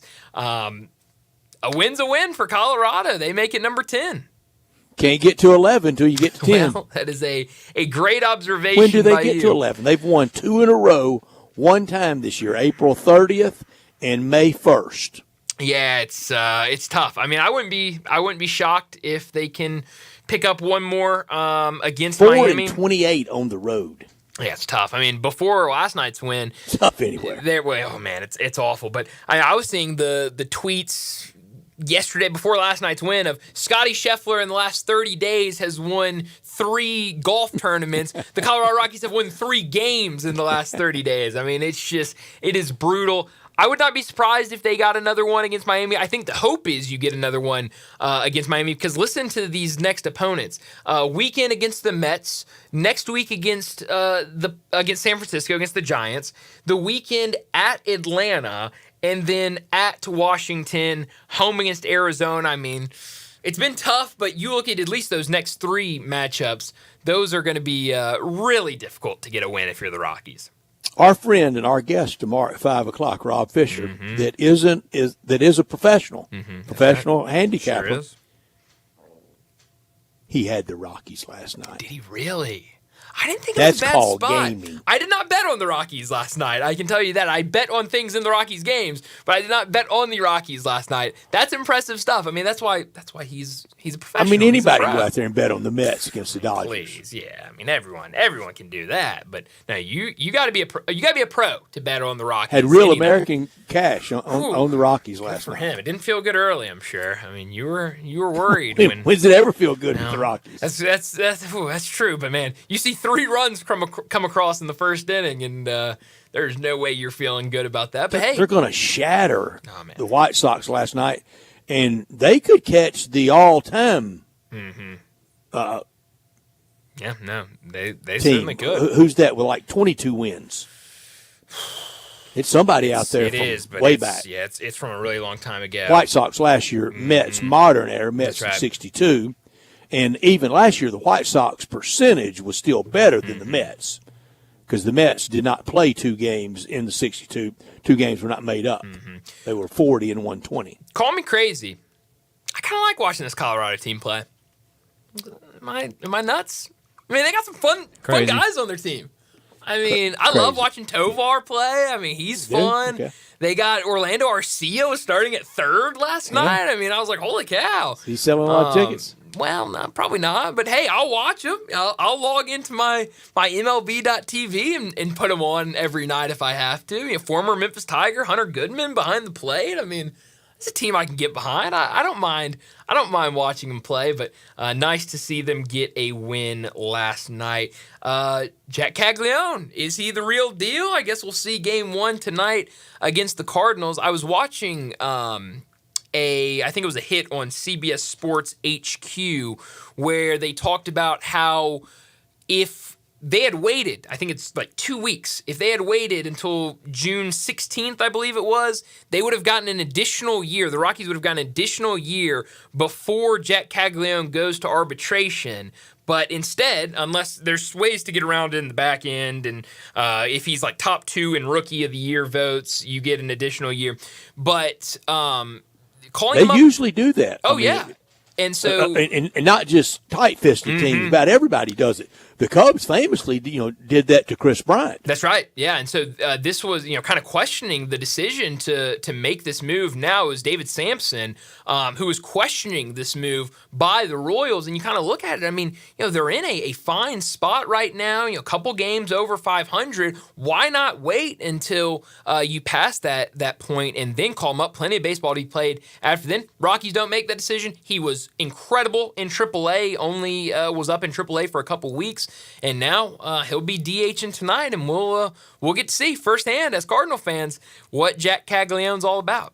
In the 6th spot, DHing tonight at Busch Stadium in St. Louis, and the Royals really with 2 or 3 real stars, young stars. Witt for sure, Pasquantino, I think suffices for star. Yeah, no, they've got some fun players, and I think that's the question of Jack Caglione. Where do you use him? Do you just play him as a DH? I know he's been playing a little bit of first in college, in the minor leagues. They've put him at the corner outfield positions a little bit, but where do you put him? Obviously tonight's going to be DH, but I think having him at this level, I think you would want him playing somewhere in the field. Where do they make that spot? I don't know. Who's the Cardinal star you pay money to go see?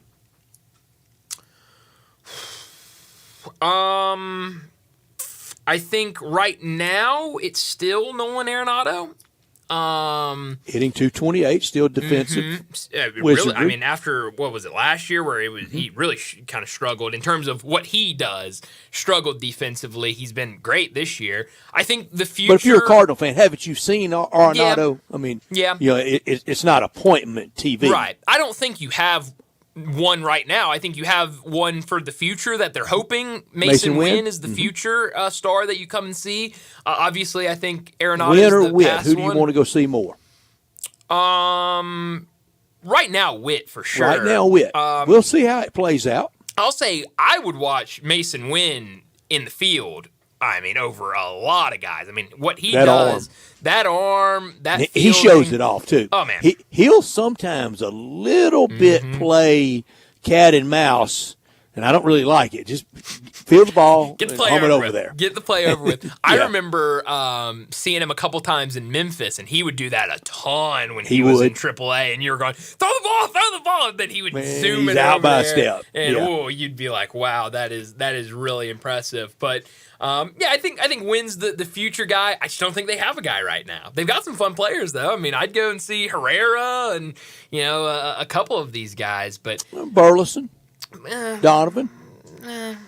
I don't think are there. Saw a lot of both of them at Auto Park. I just don't. Do people go and do they when people are getting ready to go to a Cardinals game? Do they go? Oh man, we get to see Brendan Donovan tonight. I don't. Leading the National League in hitting, isn't he? That's true, but he doesn't have star power on him. I don't see that from him, but they've got some fun players. And we'll be watching the Turnstiles over this 3-team, 9-game homestand. This is big. This is big. This weekend against the Dodgers, it'll be full. Really weekend in June with the Los Angeles Dodgers, the champions in town, and the biggest star in the game. That'll be full. But this 3 against Kansas City and then the 3 after that, after the Dodgers leave town.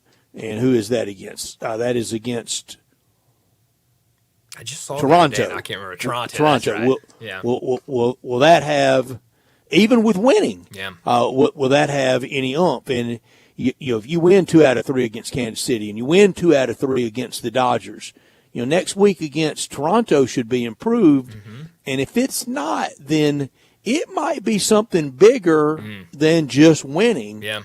For people's being disaffected with the Cardinals. Yeah, no, you're right. I think we talked about it last week or the week before. Ollie Marmol, after one of the games, made a comment about, well, these last 2 years, they haven't been fun. It's not hard to blame people for not coming out, but now the team's winning. They're playing really well, and you're going to see people start coming out to the ballpark. And so, yeah, these next 2 weeks, when you've got all of these home games and you've got good teams, we mentioned it, Royals, a couple games over 500 with a top prospect being called up this week. The Dodgers are the Dodgers. They're going to bring a lot. Toronto, handful of games over 500. These are good and teams. Stars on Toronto. Exactly. So they have star power as well. So, they're good teams. They've got stars. All 3 of these teams have stars on their teams that will make people want to come out. And so, yeah, these next 2 weeks I think are really big to see what does that look like. Wonder if my hockey buddies I sat by a few years ago when I was at the Toronto series will be there. Man, they were great. Now you know what my go-to is, sitting by opposing fans. What's like that? my go-to was Skip Schumacher and So Taguchi and all the players that come through. They're going to be big league managers someday. Okay, what is this one? Hope I see you in October at the World Series. I love it. I love that. That's great. The last salvo to every opposing fan I sat by. Hope to see especially you if they have a pulse. You don't want to do it to homeless A's fans. Yeah, but see a Rocky fan. Hopefully we see you in October.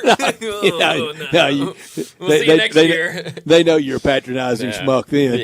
No, that's not good. If the season ended today, here we go, and the playoffs started tonight, your 6th seed wild card, St. Louis Cardinals, would be playing at Chavez Ravine against the 3rd seed Dodgers. All right. How about that? What a matchup. I guess we'll get the preview this weekend, Brett. That's right. We'll see what it'll Early look like in test. October. Oh, man. Yeah.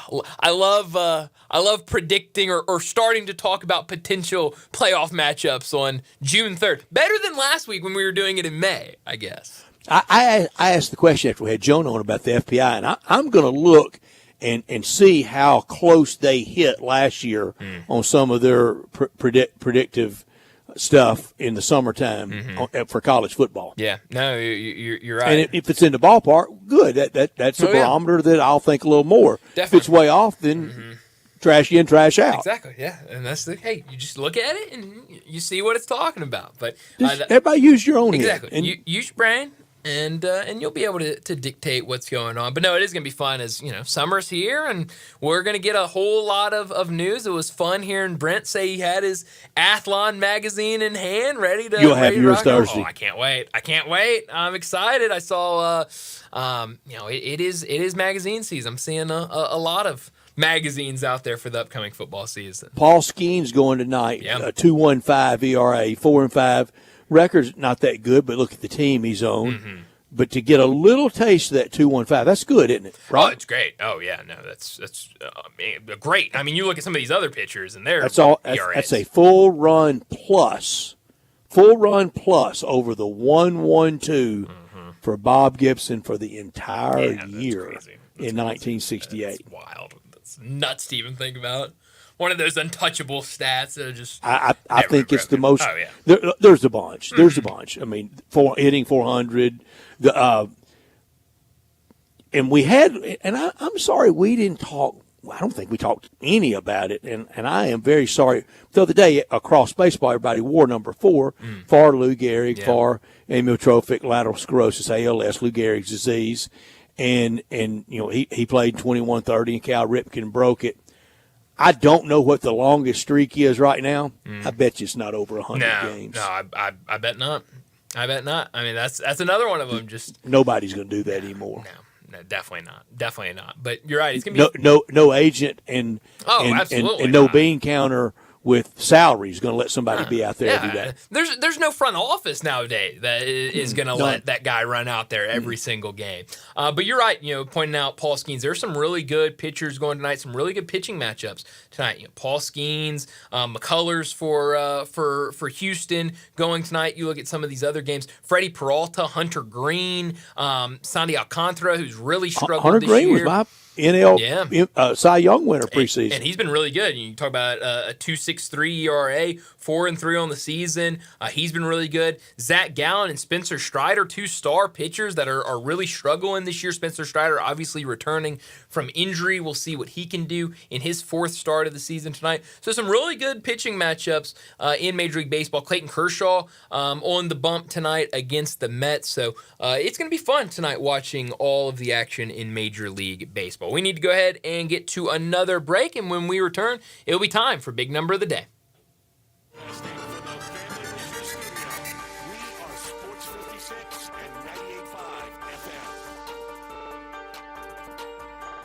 Take your basketball skills to the next level at Shoot 360 Memphis. Shoot 360 is a revolutionary basketball training facility that combines cutting-edge technology with gamification and provides instant, objective feedback, hands-on, one-on-one expert coaching. And now, introducing Shoot 360 Cordova, a newly renovated 50,000-square-foot facility with 2 NBA regulation-sized courts, 3 high school-sized courts, and 4 shooting bays with Shoot 360 technology. Memberships are now on a monthly basis. And yes, you can become a member at both locations. Whether you're an aspiring young talent, NBA player, or looking for a unique workout, all skill levels are welcome at Shoot 360 Memphis to learn proper shooting and passing techniques, improve fundamentals, and gain a competitive edge while having fun. Shoot 360 Memphis now in Cordova and Collierville. Call them today at 901-779-3176. That's 901-779-3176. The future of basketball training is here. Shoot 360 Memphis. Progressive knows if you have to choose between everyday life and your boat, boat wins. We cleaning the patio or taking the boat out fishing? Are we skipping that eye exam to go sailing? Rescheduling eye exams can be a nightmare. All right, fine. Eye exam and then boat. With Progressive, you can bundle your boat with your home or auto and save with a discount and spend more time enjoying those savings on your boat. Progressive Casualty Insurance Company affiliates and other insurers not available in all states and situations. Jenkins Floors and More invites you to their retail warehouse where they pass wholesale savings on to you. Jenkins Floors at 2356 Goodman Road in Horn Lake. Also stores in Cleveland, Mississippi and Little Rock. They specialize in flooring and carpeting, tile, plantation shutters, and blinds. Jenkins makes your life easy with a 2-week turnaround. Contractors, builders, or family projects call 662-469-9350 for a free estimate. Owners Timmy and Rebecca Jenkins say hello to Sports 56 fans and look forward to your business. Hey there, I'm Jack. And I'm Stag. We're just 2 deer that want to make sure you know it's deer season at your authorized John Deere dealer. The deer season that saves bucks. You know, like us. Yeah, you can get $3,000 off select John Deere machines. No early wake-up calls or tree stands required. Just a trip to your authorized dealer before June 2nd. If you ask us, it's the only deer season worth celebrating. Visit johndeere.com/deer season to find an authorized dealer and for complete finance details. Extraordinary events from once in a blue moon, and right now, even the most extravagant luxuries are well within reach. The one and only May sale is back at Sissy's Log Cabin, and you can save up to 50% on nearly everything in the store. This is your chance to get the service, selection, and experience that makes you feel like family at the best prices of the year. Guaranteed. Don't miss the one and only May sale at Sissy's Log Cabin, because life's too short for ordinary jewelry. Sportstime on Sports 56 and 95 once again. Records are made and Brian Davis.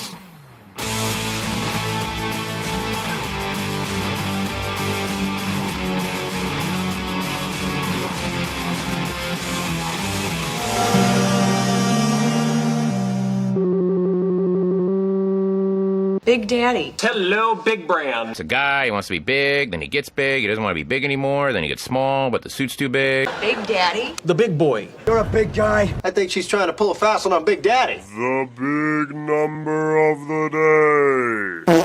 Well, Brett, we've talked a lot about the struggling teams in baseball. We talked a lot about the Rockies earlier. Now I have a big number that has to do with it does have to do with the Detroit Tigers, but it has to do with the Chicago White Sox.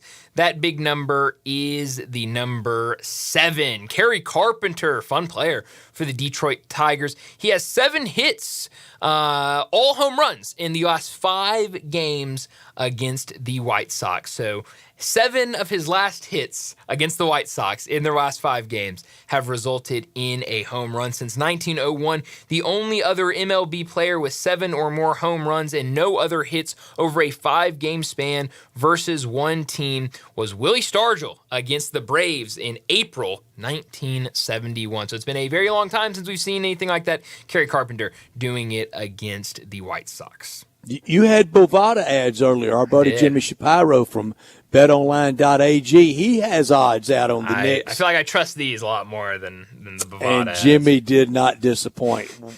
Even money, 1-1, Mike Malone. Plus 150, Jay Wright. 6-1, Jeff Van Gundy. Oh. 7-1, Chris Quinn. 8-1, a guy named Taylor Jenkins. 9-1, Dan Hurley. 12-1, Rick Brunson. Okay. Father of the greatest Nick of all time. 14-1, Mike Brown. 16-1, Mark Jackson. 22-1, Steve Nash. 33-1, James Borrego. 41, Johnny Bryant.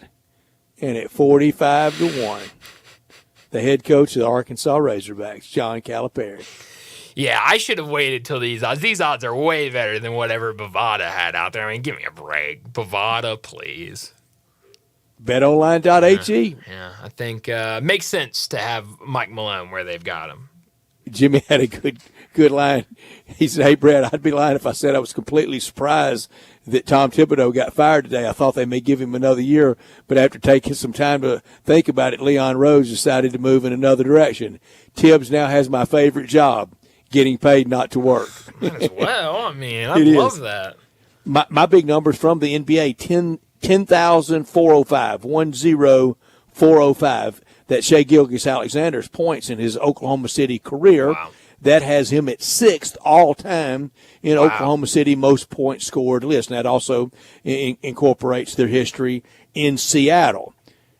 If you don't believe this is a bunch of newbies, this is neophyte finals, there's not a single active Pacers player in their top 10 in points scored. Wow. It's crazy. And SGA, the only one for the Thunder. Holy cow. Yeah, I mean, it's two teams that just, one, they're pretty young, and mostly both have the best record since January 1. Oklahoma City, best record since the season began. Yeah, I mean, and they're two young teams. They're two teams that have, kind of put their rosters together in different styles, and, it's new blood. So I'm excited for it. It's going to be fun Thursday night, and hopefully, I know OKC overwhelming favorite, hopefully we get a really fun NBA Finals. I'm looking forward to it. Yeah. And I don't like it being a little bit picked at. Mm-hmm. Oh yeah, but I mean, you saw that coming. I mean, we all knew it was going to happen. But I think hopefully when almost kind of like our conversation with college football, hopefully once it starts and hopefully Indiana can make it competitive, and then that will kind of drown that out, and we'll just be talking about the games, because right now we talk about it every year, where whether it's Major League Baseball or NBA, we have this set start time where we're not starting any earlier, we're not starting any later, and because the way that these series played out, where both were pretty quick, it's given us a lot of time to just sit there and what are you going to talk about? You've talked enough about the conference finals. You aren't ready yet to really start breaking down game one or really the series, and so what do? Well, you just complain about, these teams it's Smallville, and how good are these teams, whatever you have to say about it. So hopefully when those games start, that kind of quiets that down a little bit. For as good as they are, isn't it a little bit of a problem that the pre- and post-game show with the cast of very entertaining, colorful characters from NBA past, that we wait to watch them talk about it pre- and post about as much or more than we do the actual games? Yeah, well, think that's reflective of how good of a product that is. Obviously they know what they're doing, and everyone loves it. That's why they're going to be a part of ESPN's package next year. But yeah, I think it's one of those things. There's very few post game shows that draws that type of attention that they do, and so I think it's more just credit to them. But you're right. I think for some people it does take away a little bit of the actual good games. Monster or bad? I think it's fine. Yeah. I think when we have this good's good. Yeah, when we have this conversation about, the ratings of the NBA and different things, I think when you have a show like that where, people will tune in to see those guys and listen to those guys, I think that's a good thing. And so, yeah, I think it's great. I don't watch it nearly as much as a lot of people do, but, I don't either, but I do like it. Yeah, that's the thing. And Shaq's my favorite. Yeah, personality. I think you can still, even without watching it every single night, I think you can still recognize the greatness of that show and how good of a product it is. And again, that's why ESPN is bringing it over with them for the future in this new TV deal. Well, let's go ahead and get to another break. And when we come back, we got to switch gears and talk the NFL. Bo Marchant, he joins us next.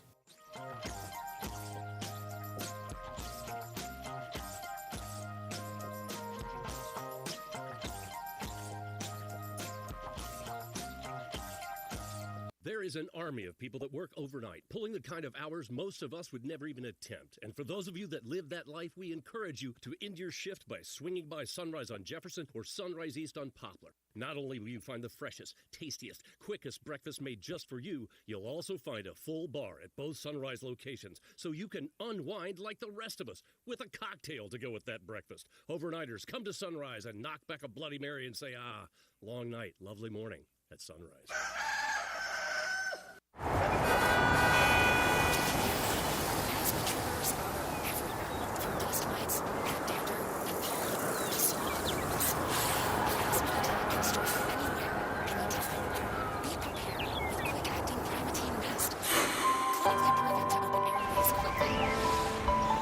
It's the #1 FDA-approved asthma inhaler available over the counter. Primatene Mist. Breathe easy again. Use as directed. Sponsored by Armstrong Pharmaceuticals. Getting engaged is one of life's most spectacular occasions. And when you find your ring at Sissy's Log Cabin, the promise of a lifetime begins with our promise to always provide unmatched quality, superior service, and brilliant natural diamonds. Find your dream engagement ring, wedding bands, and more when you shop Sissy'sLogCabin.com or stop by any of our 7 locations. Begin the rest of your life in brilliant. Only at Sissy's Log Cabin, because life's too short for ordinary jewelry.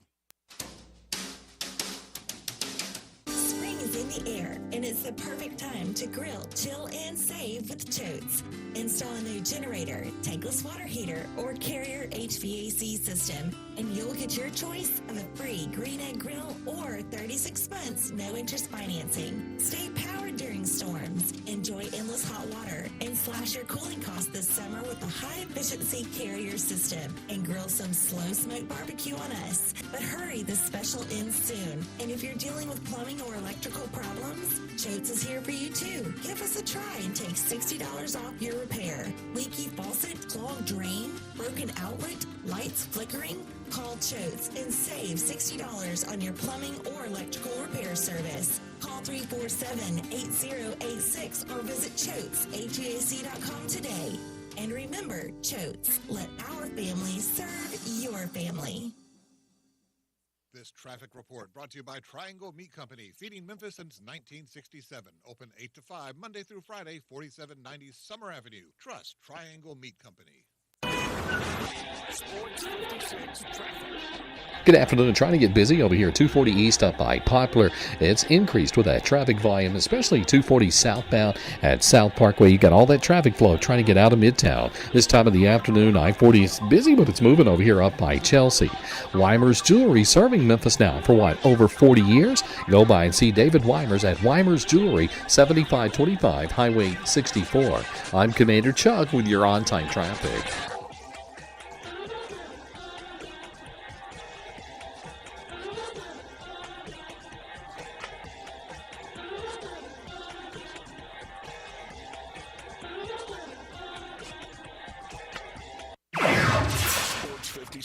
WHBQ Memphis and W253DF Memphis with Dave Woloshin weekday mornings from 10 to 11.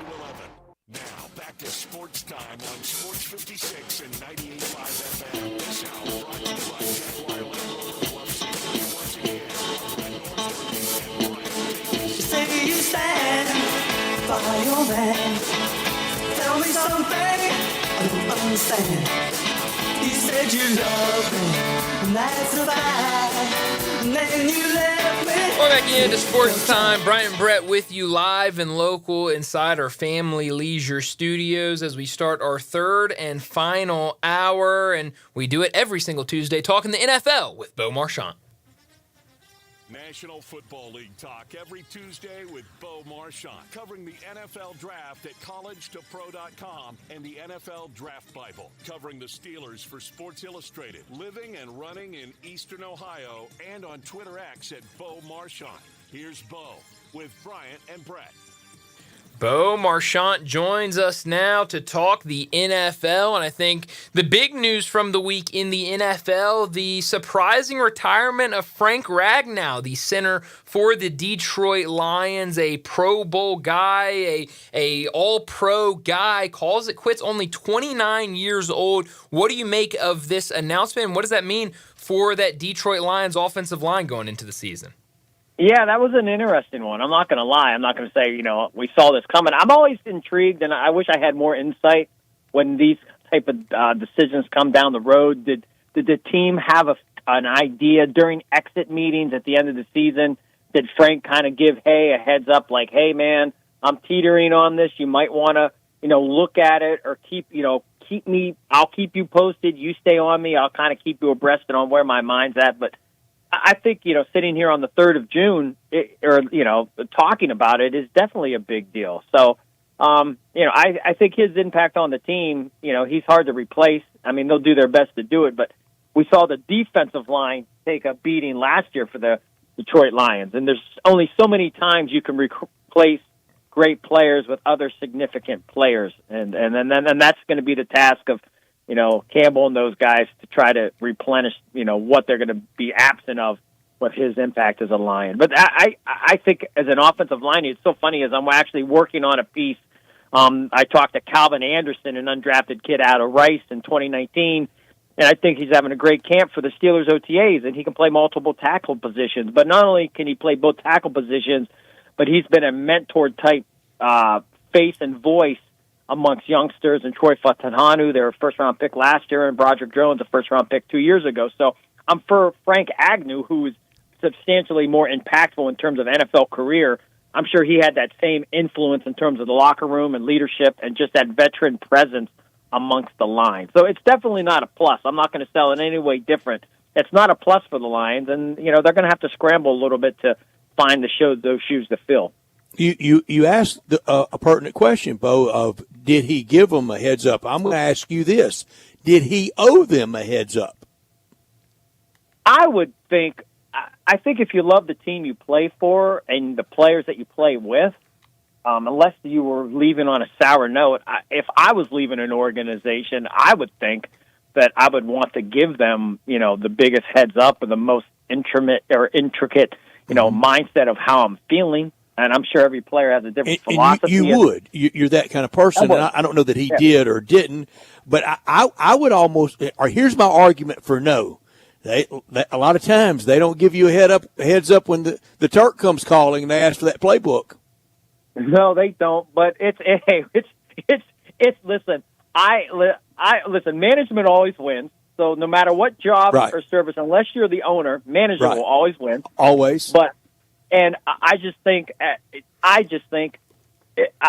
see it on both ends. I see guys who are past their prime who make too much money who get cut, and I see guys who still make a lot of money and want more money and don't come to practice, and they'll hold out or they'll cut their team on Instagram and they'll go to social media and they'll make a mockery of it. And those are the little things. So as much as I see both sides, and it's not a fair way, but it's part of the business is, we need to better the team. If you're not bettering the team, we must move on. And it stinks because, I don't think any coaching staff or, even internally you never want to let a guy go, especially an impactful guy like Trey Ragnar. You don't want to let a guy like that go. He was there's key a in the lot of rebuild. He bonds. sure was. Yeah. Yeah, and even on the South Side today, like hearing Alfred, the tight ends coach, his personality and his relationship with the tight ends is so, it's almost fatherly, brotherly. It's not just a coach coaching guys and guys getting coached. You could see the bond, and I'm sure that's like that in the Lions locker room or every locker room in every sport, where bonds are made, especially when you guys have a guy that's significant in terms of what he meant to the franchise. You're not going to just walk in during training camp this summer and say, hey, we're not missing Frank. There definitely will be days where they say, hey, they reminisce about it, and they say, man, we wish we had this guy back in camp. But listen, I will not fault him if he didn't give the Lions a heads up. I just know me personally, and I just think the benefit of the team, if you want to see this thing get, over the top, then, you can say, hey, man, you can do it. But I don't know, but we've seen some weird retirements in the past. I mean, think of Andrew Luck or Barry Sanders. Those are those impactful, detrimental type retirements that just really catch teams off guard. So Calvin I don't Johnson. think he did that, but nonetheless, it's not an improvement from what the Lions, I think, were thinking, unless they knew it was coming. I think it's rather refreshing. I know the timing's getting really close to getting serious time of the year, and I don't know if he did or didn't give him a heads up. But if he didn't, I don't have that big a problem with. If he did, that's I think that speaks to him. But if he didn't, I don't think it speaks poorly of him. But I don't mind at 29 saying I did the pro football thing. I can walk away right now, maybe a little bit injured from last year, but I can walk away better now than I can before the next injury. Jim Brown was 29. Barry Sanders was young, as you mentioned. Andrew Luck. I said Calvin Johnson. Patrick Willis. He had it appeared 2 or 3 more years in him with the 49ers, but he's told me, he said, I wanted to leave while I could walk away. Yeah. And listen, I all the best to Frank. For me, I guess if as a Lions fan, and I'm not, but on the side of, when you're the Detroit Lions, you're looking at a guy who I think he was like a 3-time All-Pro. I think he's been Pro Bowl or All-Pro the last couple of years. Again, not some slouch. He's an impactful guy that meant a lot. But after Barry Sanders can do it to you and Calvin Johnson, Frank Ragnow sure can. Yeah, I guess it's a Lions thing. They better they better start watching out for Hutchinson soon, I guess. Bo, you mentioned the tight ends coach and the Steelers, how beloved. The Steelers really create that. Maybe in the history of the league, there was no better assistant coach and no better relationship with his men, and he would make them show their check stub and make sure they were putting as much as they could into retirement as John Mitchell, who played college at Alabama, is he would do with the Steelers. Yeah, that's a great name. Yeah, you're talking about a legacy name amongst the Steelers organization. Yeah. Listen, I mean, I'm reluctant to be biased because I've been covering the team for nearly 2 decades. So, but I see the integral parts of it. I see the inner workings the best I can from a media perspective. And I think their lineage, their history, the way that they go after, and maybe it could be for the, not the best mindset for the team, but bringing the Haywards in, Connor, brother of, Cameron, and, the son of Joey Porter, bringing in his son, Joey Porter Jr. They don't, Bruner, Mark Bruner's son was in camp. So they look at that. They look at the DNA and the relationship to the team and that extension of a family tree, if you will. And I do think it means something. When you break it down, you got to win, and that style, I do think, is wearing thin on the Steelers fan base because they're just tired of mediocrity. But you can't argue the pure, true heart of what they're trying to accomplish in terms of, they're bringing in the people that they believe in, and even the DK Metcalf deal. When you look at what they did with DK Metcalf, to bring a guy in, you think about it's 2025, and this is the first time that they brought in an outsider for that kind of money and the history of that organization. So, and it's a different direction under Omar Khan, but I think we've seen the direction of all league, the entire National Football League, where, this is not our grandfather's league. It's not even the league that I grew up on. This is a fantasy football, Madden video game type league where you trade draft picks, you trade players, you're on the hot seat 24 hours, 27 days, or 365 days a year. There could be a move made. And look at the newswire each and every day. Tyreek Hill, Kyle Pitts, these are impactful guys, and they're on the market. Back in the day, and I know we talked about it, Brett, I remember years ago when, this is really going back, but when Eric Dickerson was traded midseason from the Rams to the Colts, that was like landing on the moon. It was unheard of. It was just absolutely mind-blowing. It was the story on the cover of Sports Illustrated. It was the talk of all sports because it just didn't happen. And then we've become just, it's commonplace. I like it because I like the change of scenery. But nonetheless, the Steelers have been a team that are very reluctant to kind of break from that mold. And they might be the last of, the teams that have kind of stuck to that, mindset of keeping it in-house and we'll build internally. But we've seen a little slight shift under Omar Khan and with the DK Metcalf move. I think that shows where they're heading. And even the Kenny Pickett, first-round pick, traded, unhappy, and then they bring Russell Wilson in. And now, eventually, I think we're all assuming that Aaron Rodgers will eventually come too. Do the Steeler management and maybe fans, do they wish Terry Bradshaw would be quiet? No, I don't think so. I'll put it this way. I think 50-50. And, I like when the veterans air their voice, good or bad. I think I look at the old timers as kind of like a grandfather or a great uncle or an uncle.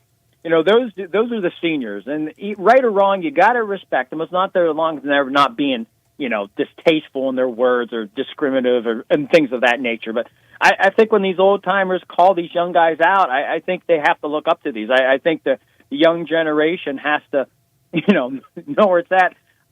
Last week I was in Pittsburgh for OTAs, and a buddy of mine, we went out to dinner, and we were at dinner, and Frank Sinatra was on in the restaurant, and the waitress, I asked her, I said, do you like Frank Sinatra? And she says, I don't know who you're talking about. I go, he's the guy singing. She goes, I've never heard of him.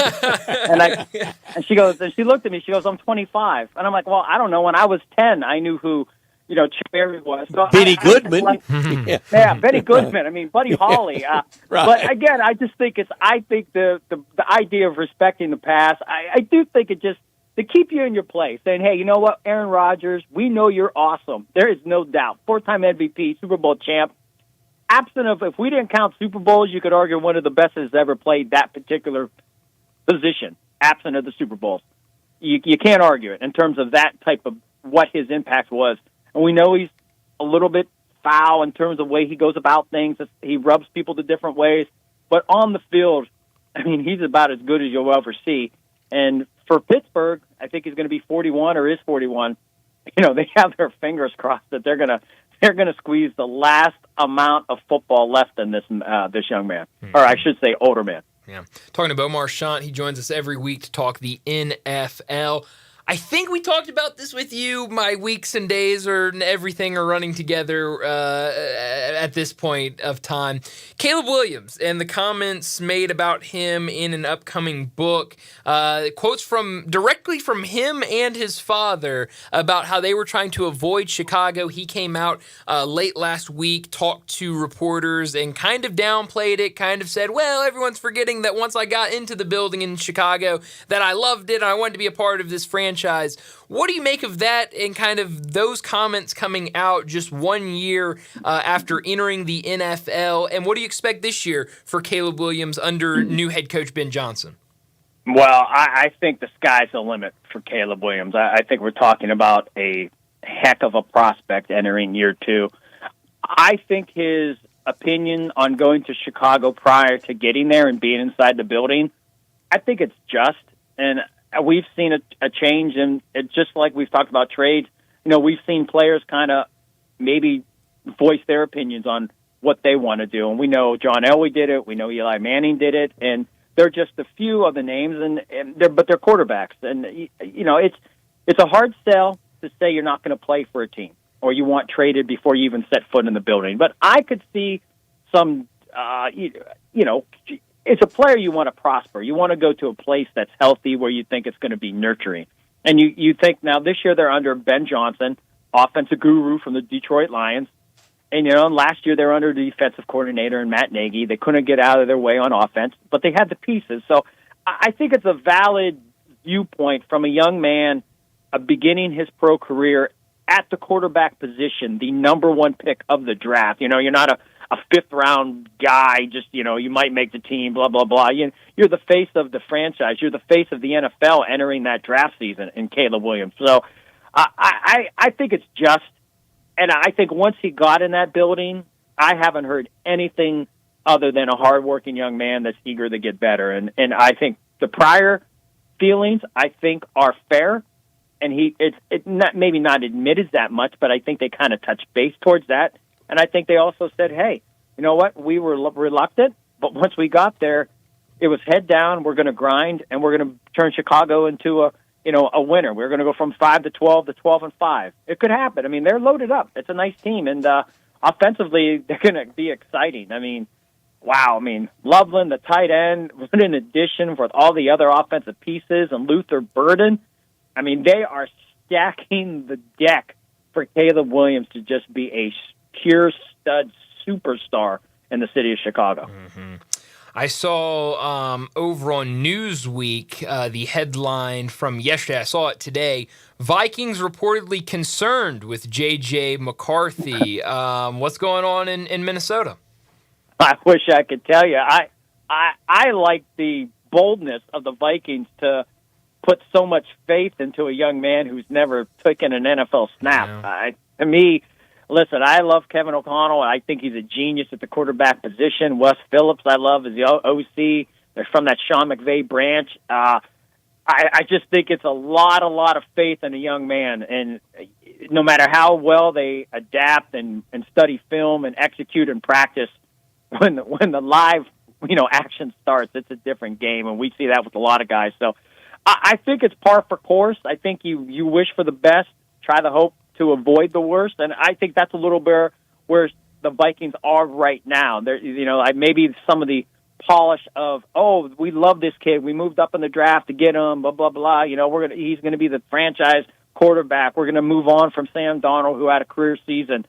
That's a lot to get past, especially as a rookie. We know he was drafted last year, but this is his rookie year, and I don't think there's anything odd about what's coming out of the Vikings camp. I just think its reality is you love the kid, but maybe as you kind of delve deeper and you start to experience more, there's going to be a lot of growing pains. And for a team that finished second, almost won the NFC North division behind the Detroit Lions, it's a big ask to think that McCarthy can lead this team to that type of success. So it's going to be a heavy dose of defense, I think, by Brian Flores to get that defense up to par and play even better than they did last year. And they had their moments, but I think the defense is going to have to play a lot better to kind of stymie what offenses are doing to eliminate J.J. McCarthy, from having to be the guy. Kind of enter the kind of like a Russell Wilson or a Ben Roethlisberger, where you're growing into the position as the team succeeds. You're not really becoming the guy as the team grows around you. You don't have to be the guy in an instant. And if they can avoid that, I think McCarthy will have as much success this season as possible. I think if they just have to say, hey, we're going to be in barn burners, I think there's going to be a lot of Sundays in Minnesota where, they're not on the right side of the scoreboard. Well, they're going to be in close games because the whole league is a 3, 6, 7 point league. It is, but they go for 2. Andy Reid goes for 3. He's won Super Bowls. That's the one big thing about the new way that the league operates is, these teams, they just go for 2, or, go for it on fourth down, I should say. Go for it on fourth, take the 3 points. And time again, you're watching these games and you're just like, wow, if they had these 3 points, they'd be tied right now. If they had these 3 points, they could be kicking the winning field goal right now. But it's just the way the league is. Imagine when I'm really old, how much, the game will change. So I can tell you. I remember the 14. Brett, though. I love it. I remember the 14 game schedule.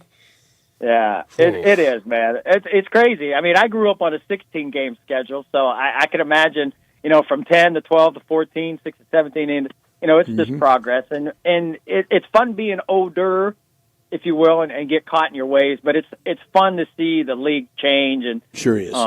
And where it's at. And I would not go back, Bo. I would not. I went back earlier in college football, but I know that's really not going to happen. Bo Marchand, our guest on our Sissy's Log Cabin guest line. We talk the NFL every single Tuesday with Bo Marchand, clearly the number one sport in the country. Do you guys realize that in 3 weeks, we're ending today's hit, so we've got next week the 10th, Tuesday, the 17th of June, starting on Tuesday, June 24th, we start our quarterback rankings. 8 weeks of quarterback rankings, each division. Then we'll pick the AFC, then we'll pick the NFC, and then it'll be game week. Wow, that's amazing. Okay, can I, because we usually do division, but can I just say right now, hands down, who, in your opinion, who's the best quarterback in the National Football League? Patrick Mahomes. Yeah. Me too. Yeah, all right, I was curious. I wasn't sure. Hey, Brian, I got a question. Over under Hawaii football or Dallas Cowboys? Who's going to win more games?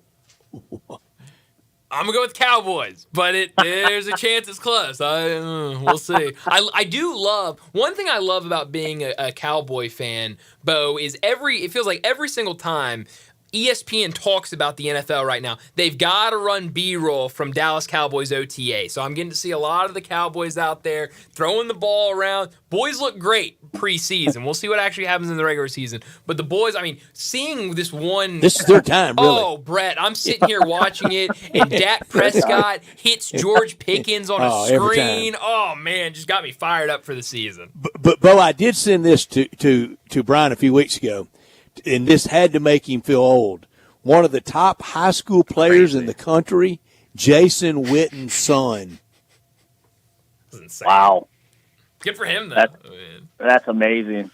It's fun to, you see some of these names of guys that you grew up watching, and it's hard to believe. I was watching a Yankees baseball game, and there was a kid that he was on one of the 2000 teams. I'm like, how can this guy be in the majors if his dad played in 2000? I'm like, because that was 25 years ago. Yeah, but it seems like 3 years ago. So, yeah. Drake Kirkpatrick has a son at Bama. Right?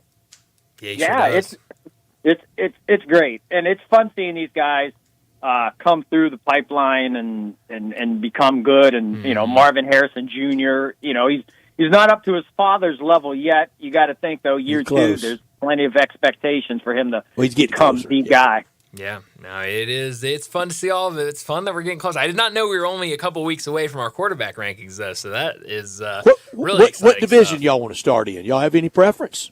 Let's start with the Beast. Let's start with the NFC East. AFC South. We will start there. A little late there. Where we starting with the East? Start with the Beast. Why not? Let's get it out of the way. Let's start with NFC East. We will do that. All right. That would be a lot of fun. I'm truly curious if somebody on this show is going to name that guy in Dallas as the number one. I'm very, very curious if he's going to do that. I want hold your breath on that one, Bo. I know who's not. I'll hold my breath on that one. I'm telling you, that's a curious one, man. Yeah, I think you'll go there. Well, talk to me that week, because I might get excited that week, or that person might get excited that week. You're going to be adrenaline's going to flow, and that star in your head is going to shine, and you're just going to say number one, Dak Prescott, baby. You know me so well, Bo. And then Bo, he'll break out the plan, the map for for the parade. It's a ball coach. They finally have a ball coach. I mean, I don't know when the last time the Cowboys have had a ball coach, but they got one right now. We'll see if it works out. Bo's nothing like football, is it? Man. And I love it. And I love joining you guys on Tuesday, really. I love talking football with you guys. Right back at you. It's a lot of fun. Bo, enjoy the rest of your week, and we'll do it again next Tuesday. Stay safe, gentlemen. Thanks, Bo. You got it. Bo Marchand joining us to talk the NFL. It really is fun. I mean, right now on SportsCenter, we're breaking down the Chicago Bears with Courtney Cronin. I mean, it's football season, Brett. We're OTAs. I'm with Bo. I was there last year with Williams, and I think something really happened to him on the Hail Mary play. Oh yeah, I mean that team. From and that it moment. affected him the rest of the way. But what they've put around him, I think this year is going to be the big step up for him and for the Bears. Yeah, you saw that draft, and I remember talking to Landon, right after draft, I think that Monday right after the draft, and saying, you look at what the Chicago Bears did in the draft this year. It was all about getting Caleb Williams pieces. I mean, they went receivers, they went offensive line, they went running back. I mean, it was all about let's try to make this offense as competitive as we can through the draft to help out our young quarterback. And I think they've done that. And it'll be fun to see what he can do in year two. You've got what is talked about as one of the best offensive minds in the NFL now as your head coach. So Chicago will be a fun place to watch this year. Well, before we get to a break, let me remind you about our 5 o'clock sponsors, Jaguar Land Rover Bluff City. Jaguar Bluff City is the premier Jaguar dealership for the greater Memphis area. It's been that way since 1984. Their talented team, they're ready to help you find your next perfect vehicle at unbeatable rates. Swing by Jaguar Land Rover Bluff City today and check out the new 2025 models like the 2025 Range Rover Sport, the 2025 Range Rover Velar, and the 2025 Defender. Test drive the Range Rover Sport, where luxury meets performance. It's a perfect mix of style, performance, and versatility, with options ranging from 360 horsepower up to 635. It's also available as a plug-in hybrid electric vehicle with $7,500 federal tax credit when leased with approved credit. Take a look at the Range Rover Velar, powered by mild hybrid technology, enhanced with the latest well-being features and fully connected entertainment system. The Range Rover Velar is the ultimate luxury compact crossover. Purchase yours today and get special 4.4% for 72 months financing available with approved credit.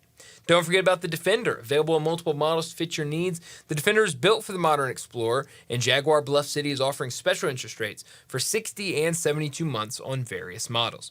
Give them a call, 877-259-6169. Go online to jaguarbluffcity.com. Head out there, test drive these vehicles. 6335 Will Cove, just off of Quince, for Bluff City Jaguar. Well, let's get to another break, and when we return, we'll talk about what's trending.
This is Joe Cordell of Cordell & Cordell. Cordell & Cordell is the largest family law firm in the country, with over 35 years of helping clients navigate divorce. That does give us certain advantages, for example, in focus and resources. But being big doesn't mean less personal or less local. Our attorneys live and work in your community, and as neighbors, they understand the challenges your families face. If you're a guy facing divorce, remember, Cordell & Cordell, a partner you can count on. Visit CordellCordell.com to schedule your consultation.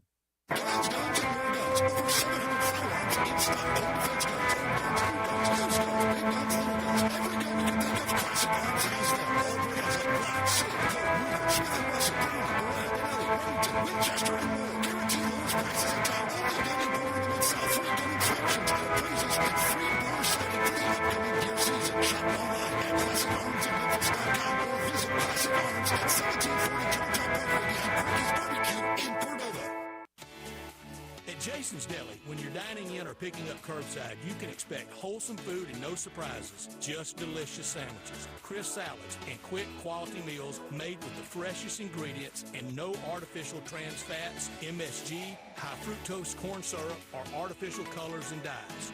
Around here, a lot of thought goes into what we put into our food and what we take out of it, because you're not just taking a bite, you're getting a taste of who we are. New items are constantly being created to expand our menu for all tastes and special diets with vegan and gluten-free options available.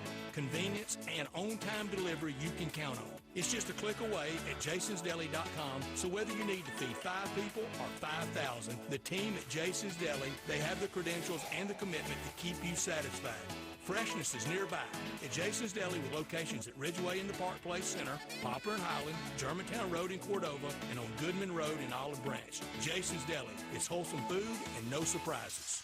So you need to sell your house? I have the solution.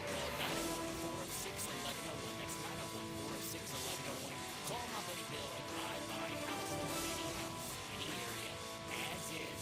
It's literally as simple as that. Just pick up your phone, call 904-611-01. That's 904-611-01. Call my buddy Bill and I buy houses. Guaranteed to close in 5 days. If you need to sell your house fast, call Bill 904-611-01. Bill and I buy houses. This traffic brought to you by Raleigh Tire Auto Service, your local family-owned business for over 60 years. Sports 56 traffic. Good afternoon. MPD still out here trying to clean up a couple of ranks we had earlier. It's finally starting to build over here with volume on 40 East at Sycamore View Road all the way out past Germantown Parkway. It's gotten heavier in the last few minutes trying to get out of Midtown on 240 southbound and South Parkway, continuing south of Memphis on 55 down into South Haven into DeSoto County. You'll find yourself in a crowd down through there in the next few minutes. Weimer's Jewelry, your diamond engagement ring headquarters. Go by and see David and his family there at Weimer's Jewelry on Highway 64. I'm Commander Chuck with your on-time traffic.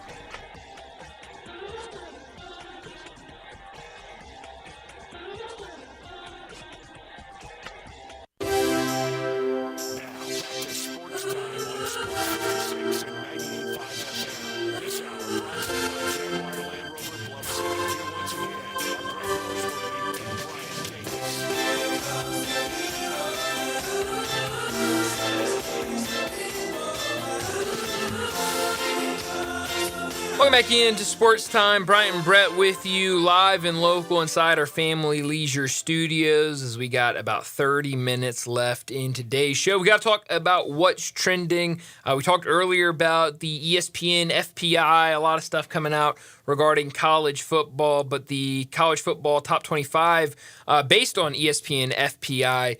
Texas 1, Georgia 2, Alabama 3, Ohio State 4, Penn State 5, Oregon 6, Notre Dame 7, Texas A&M 8, Miami 9, you back, Tennessee 10. Texas A&M, Miami, what are we doing here? Yeah, I don't, man, but it's Okay. that's preseason Proceed. for you, Brett. That's, Yeah, that's, it I is. mean, it's That's that's what- June for you. I mean, That's June in all caps, if isn't it? if you don't have a preseason ranking with Texas A&M or Miami in it in June, you're not doing it right. I mean, Why do you exist? why even have it? You're gonna Proceed with the rest of the You're list. going to love the rest of it. 11, Clemson.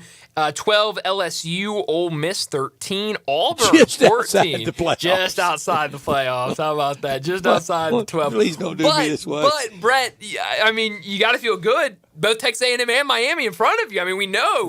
That both is a of great them point. won't be in front of you at the end of the season. Auburn 14. That'd be, massive if Auburn finishes the season at number 14. Auburn 14. Woo. South Carolina 15. Is that Auburn with Deuce Knight or Auburn with Jackson Arnold? Great question. I do not have that answer for you in June. South Carolina 15, OU 16, Michigan 17, Florida 18, USC 19, SMU 20, Kansas State 21. Arkansas 22, Missouri 23, Arizona State 24, and Nebraska 25. Well, Taylor Green better be great. Woo, Taylor Green better be a Heisman candidate if that's the case. Has Mr. FBI, is it FPI or FBI? FPI. Well, FBI, they're snooping around sports, but this is the FPI. As Mr. FPI looked at Arkansas' schedule after opening day against Alabama A&M. Well, I don't really know what old Mr. FPI does before he puts out his rankings. He just throws them out there. One thing about the Razorback schedule that I think everybody agrees, I mean almost unanimity for both fan bases. Arkansas playing Texas A&M on campus starts back. Thank goodness. Yeah, no, it's great. It was a great idea at Jerry's World. Yeah. Neither one, especially the Razorbacks, really want to tell Jerry Jones to pound sand. You kind of had to accommodate him. Whatever he says goes. It was worth trying. Oh, it was a house of absolute horrors for the Razorbacks in those games against A&M. And they didn't hit their money, ticket selling, signage threshold that was really set up as the Southwest Classic, with A&M still being in the Southwest, or the old Southwest Conference, and being in the Big 12 when it started. Then when they came into the league, that felt as forced as anything during the course of the year that we had in college football. No, it definitely did, and I think you're right. I think it's one of those where, hey, one of your biggest alums has this big stadium. Give it a try, see what it does. You don't say no to him. No, you can't say no. It was fun for a couple of years. He certainly does not. But at this point, you've done it. It's over with. Let's get back to home and homes, and glad to see that this year. But no, I mean you're right. You look after Alabama A&M. Okay, home against Arkansas State, then back-to-back road games against Ole Miss and Memphis, Notre Dame right after that, and then road game against Tennessee. I mean, that is a brutal start of the season for Arkansas. They won't. They will not. They're going to win a sufficient number of games. But after Alabama A&M, and I'm not talking about just the plausibility that anybody could lose, they could lose every one of those games. Yeah. They're not going to. No, they won't, but they're all going to be tricky. Arkansas State, that's a massive game for them. They're going to be... That's tricky if Taylor Green is healthy. Exactly. And then obviously any SEC game is going to be tough. And then right there in the middle of Notre Dame and Ole Miss, you have Memphis on the road. I mean, that is a huge challenge. Notre Dame speaks for itself. At Tennessee speaks for itself. At Ole Miss, I mean... all of these games are really tough games. On paper, not even knowing what those teams have going into the season. Those are really tough games. I saw one of the trap game lists. I love that. And it had trap game for Arkansas home against Jeff Lebby and Mississippi State. Yeah, well, and that kind of goes with the Jeff Lebby. It feels like he's going to continue to improve Mississippi State. We'll see how long that takes. But, yeah, you go later into that schedule for Arkansas. That game against Mississippi State, and then right after that, the way you end the season, at LSU, at Texas, home against Missouri. I mean, it's a really, really tough schedule for Arkansas. I was gonna save this for Friday. We're going to do a lively, and I couldn't tell you the last time we had a full lively round of high hard ones. It's been a while. It's been a really long and time. It's going to be high and hard ones on Friday. I was going to ask you this, but I'm going to do it now. Okay.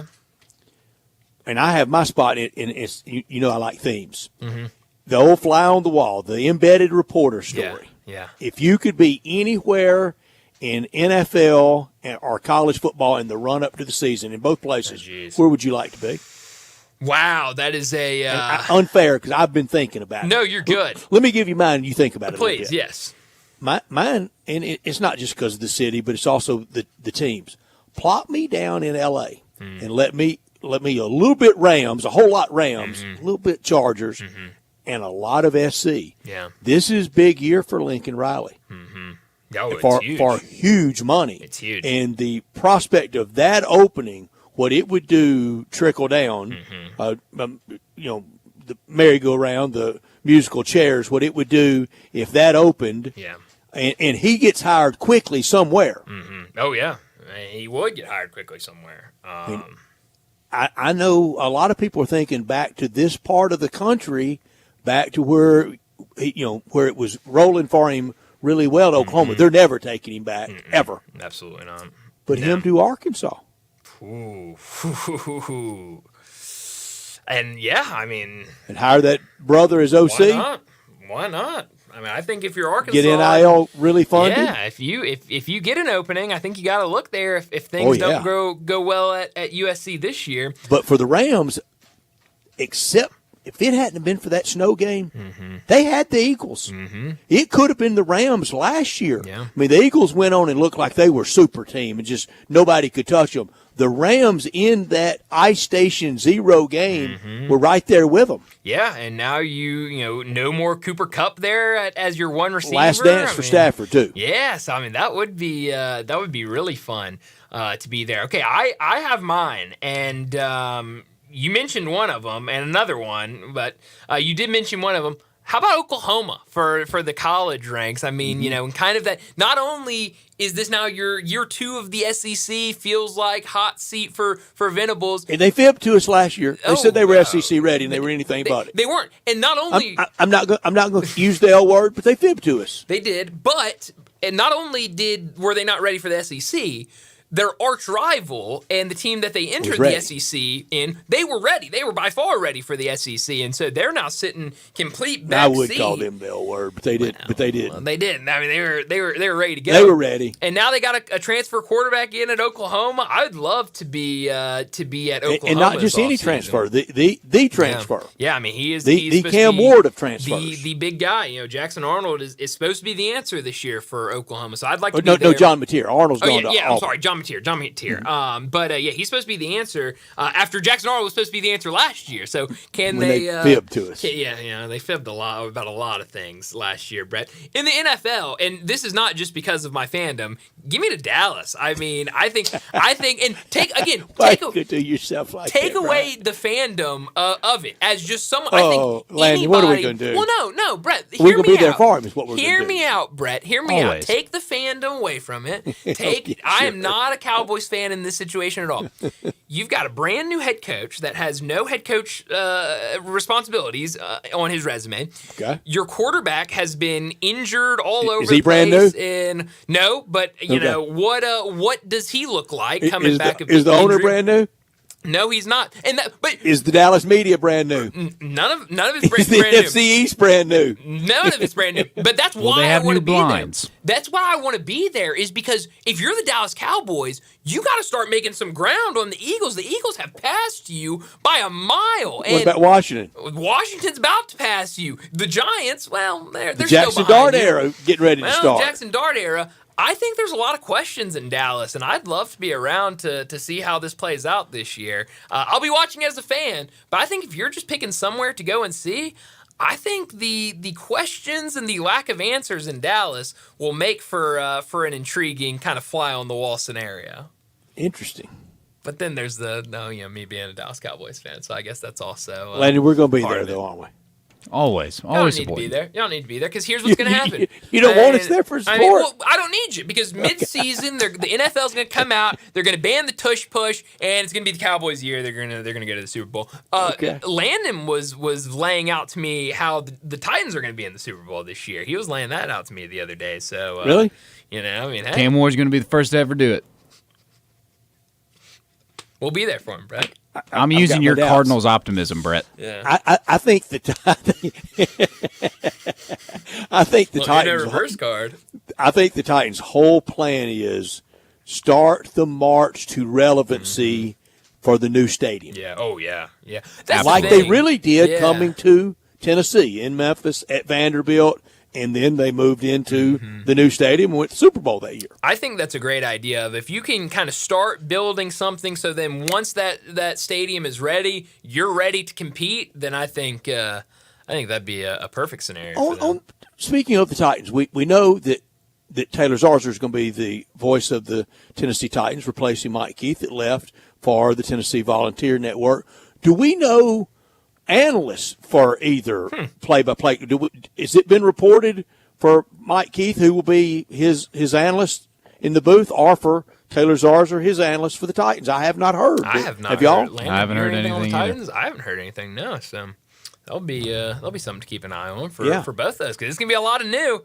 I saw Mike Keith do an interview somewhere, and they were asking him about what type of calls is he going to bring from the Titans to the Volunteers, and what he been kind of thinking of anything. I will miss Mike Keith on Sunday. Yeah, driving back from somewhere and whatever, and checking in on the Titans. Yeah. I will miss him. Oh yeah, but sure. I will love him on Saturday. And bright and early that first Saturday, and we will play the callback on Monday. The first time he says it's football time in Tennessee. Oh, man. Oh, it's going to be fun. That'd be good.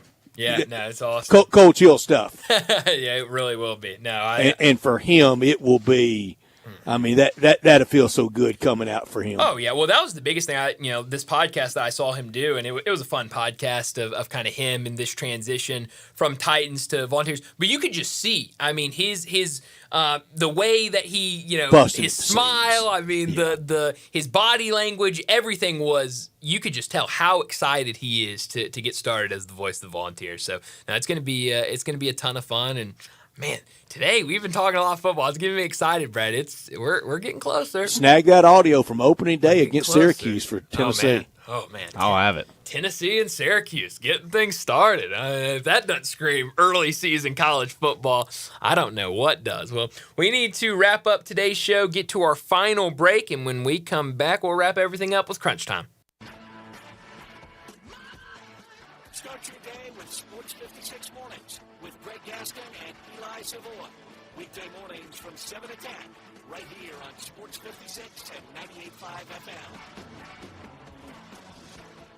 I'm Gary York. I'm the service director of Lexus in Memphis. Our service department wants to be more than just a place where you get your oil changed. We do glass repair, windshield replacement, recalibration of your camera and sonar systems, even wheel repair, tire replacement, all the things you would expect from a luxury automotive dealer. Please check out our website. You can schedule your appointment, check out our specials, hours of operation, or if you'd like to do it in person, please reach out to one of our associates at 912-715-5199. Moving is stressful, but Black Tie Moving can take the worry out of the process. Whether you're moving across town or across country, moving your home or your office, or personal moving concierge from Black Tie Moving will work with you to design a home that fits your budget and needs. And they're available 24/7 to answer any questions you have. Give Black Tie Moving a call at 901-316-6196 or go to blacktie.com/Memphis to get your personal, no-obligation quote from the moving experts at Black Tie Moving. Visit Frontier Western Store today for new shirts and boots. Frontier is your top Carhartt store in the Mid-South. There's thousands of in-stock shirts and jeans. They have the classic K87 pocket tee in every color they make, including new ones just released. Available small to 4X. Want new jeans? Frontier has you covered with super tough work denim by Carhartt. And you've got to check out their selection of Ariat jeans for men, women, and children. You'll love how easy it is to find the size and style you need. Have you seen Frontier's remodeled world-famous boot showroom? It continues to expand. New styles by Ariat just arrived, plus plenty of in-stock proven classics too. Whether you need work or dress boots, trust that Frontier is the place to come. See thousands of pairs of Ariat boots and thousands more by Dan Post, Corral, Durango, Rocky, Twisted X, and others. And Frontier's pricing is lower than online and chain stores, so you know just the local shop to visit. Frontier Western Store, 5880 Goodman Road in Olive Branch, and on the web at frontierwesternstore.com. Locally owned and operated since 1967. Jenkins Floors and More invites you to the retail warehouse where they pass wholesale savings on to you. Jenkins Floors at 2356 Goodman Road in Horn Lake. Also stores in Cleveland, Mississippi and Little Rock. They specialize in flooring and carpeting, tile, plantation shutters, and blinds. Jenkins makes your life easy with a 2-week turnaround. Contractors, builders, or family projects call 662-469-9350 for a free estimate. Owners Timmy and Rebecca Jenkins say hello to Sports 56 fans and look forward to your business.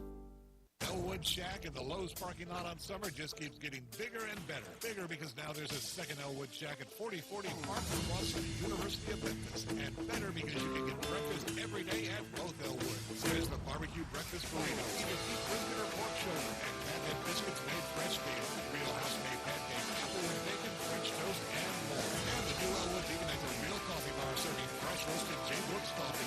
Elwood Shack, now with 2 locations and open every day for you.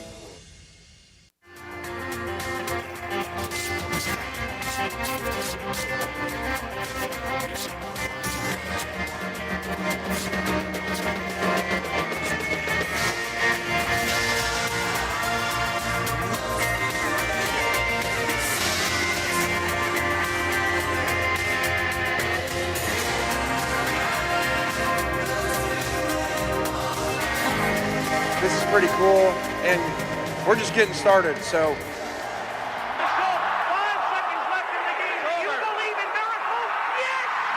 spanning the globe. Go crazy, folks! Go crazy! This is Geraldo. It is crunch time. You are looking live. In your life have you seen anything like that? Goodbye! Hello, Haskell. It's obviously crunch time. Hammer, nail, coffin. This baby is over. Well, Brett, what I learned today is kind of a second what I learned today from the Women's College World Series yesterday. Texas Tech punched their ticket to the finals against Texas. Najari Kennedy, she continues to be the star for Texas Tech, the pitcher that left Stanford for an NIL deal north of $1 million. She has pitched every single pitch for Texas Tech throughout the College World Series. She now has a .90 ERA, 11 home runs, and according to the Sporting News, she has thrown 300 pitches in 5 days, and she is 3-0. She's been electric, and now Texas Tech, a team that we talked about earlier, had not made it out of regionals ever. They are now have an opportunity to win the whole thing. Their benefactor said, we want to win it all. I want to win it all in everything. Yep. Sold his company for $4 billion and said whatever it takes in any sport at Texas Tech. Yep. And so far so good, I guess. A lot of people, you see them being picked to win the Big 12. We saw them here last year losing the Liberty Bowl to Arkansas. What I learned, the next 9 games for the Cardinals at Baseball Heaven in Busch Stadium, they need wins and they need fans. 3 against Kansas City, 3 against the Dodgers, 3 against Toronto. Kansas City will be a modest crowd. Dodgers will be packed. It should be weekend in June. And Toronto, we'll see about if that'll be mostly because of the winning in the previous games. The Cardinals don't draw against the Dodgers, then we got a whole new world in St. Louis. Yeah, it's a completely different conversation if the crowds are slim over the weekend. Another quick thing that I learned, I meant to bring this up. I've been meaning to bring this up today and yesterday, but I saw a Penny Hardaway game-worn uniform and warm-up from his 1993-94 rookie season was auctioned off from the Orlando Magic for $52,360.80. So I saw a guy Sunday at the Showboat game in a Penny Hardaway jersey. Maybe that was it. Maybe. Well, I don't know if I'd be wearing a $52,000 jersey to a Showboats game. Orlando also released new uniforms and a new logo earlier today. What I could have done without, it's this story from Florida baseball coach Kevin O'Sullivan over the weekend lost his mind over really everybody with Coastal Carolina, their field crew, the site rep, and now I saw a video last night of him going after the site rep at Coastal Carolina in front of his entire team that was in the dugout. Look, if you have a problem, take it up with people. Do that in the privacy somewhere. Don't do that in front of your entire team, in front of everybody. Just made a complete fool out of himself. I know he's released an apology, but you just hate to see that, especially in postseason baseball. And then the Wake Forest coach doubled down last night. Man, that was crazy. Some of the behavior at the baseball, it's at college baseball, is over the top. I could have done without score 11 and then you lose. That's what happened to Ole Miss. You score 11 and you should win most games. Couldn't put up many zeros with the pitching staff really all weekend. 54 innings of baseball from Friday through Monday for Ole Miss. So that's 5 games, 54 innings. Only 20 zeros put up. The other team scored in 34 out of 54. That's 63% of the innings played. That's why the season's over. Yeah, runs galore. And you're right. I mean, you can't blame the bats. To score 11 runs and still lose, that is just unthinkable in a lot of baseball games. Where are you beaming tonight? You said earlier, call you crazy. I'm not going to call you crazy. I'm going to call you right. All right. Beam me to South FLA to see if the Rockies can win 2 in a row for just the second time this year. 10-50 for the season, 4-28 on the road, won 2 in a row for the last time. our only time this year, April 30th and May 1st. Go Roccos. Yeah, go Rockies. Maybe they need some Jello shots. Well, they could certainly. Let's put Rocco's in Miami or just have them follow the Rockies wherever they go. Beam me to this game tonight, Milwaukee and Cincinnati. I think a really fun pitching matchup. Freddie Peralta for Milwaukee. Hunter Green goes for the Reds. That should be a fun one to watch. Stanley Cup Eve, Canadian Open Week. Oh, Canada. Look at everything going on in Canada this week. Yeah. Cleveland at Yankees tonight. Also 1993 World Series rematch with the Phillies at Toronto. And Clayton Kershaw laid on the mound for the Dodgers. Yeah, some fun games tonight in Major League Baseball. A few that have already started, but it should be a good night. Baseball dominating the schedule. But that's all the time we have. Enjoy your night. We'll talk to you again tomorrow afternoon.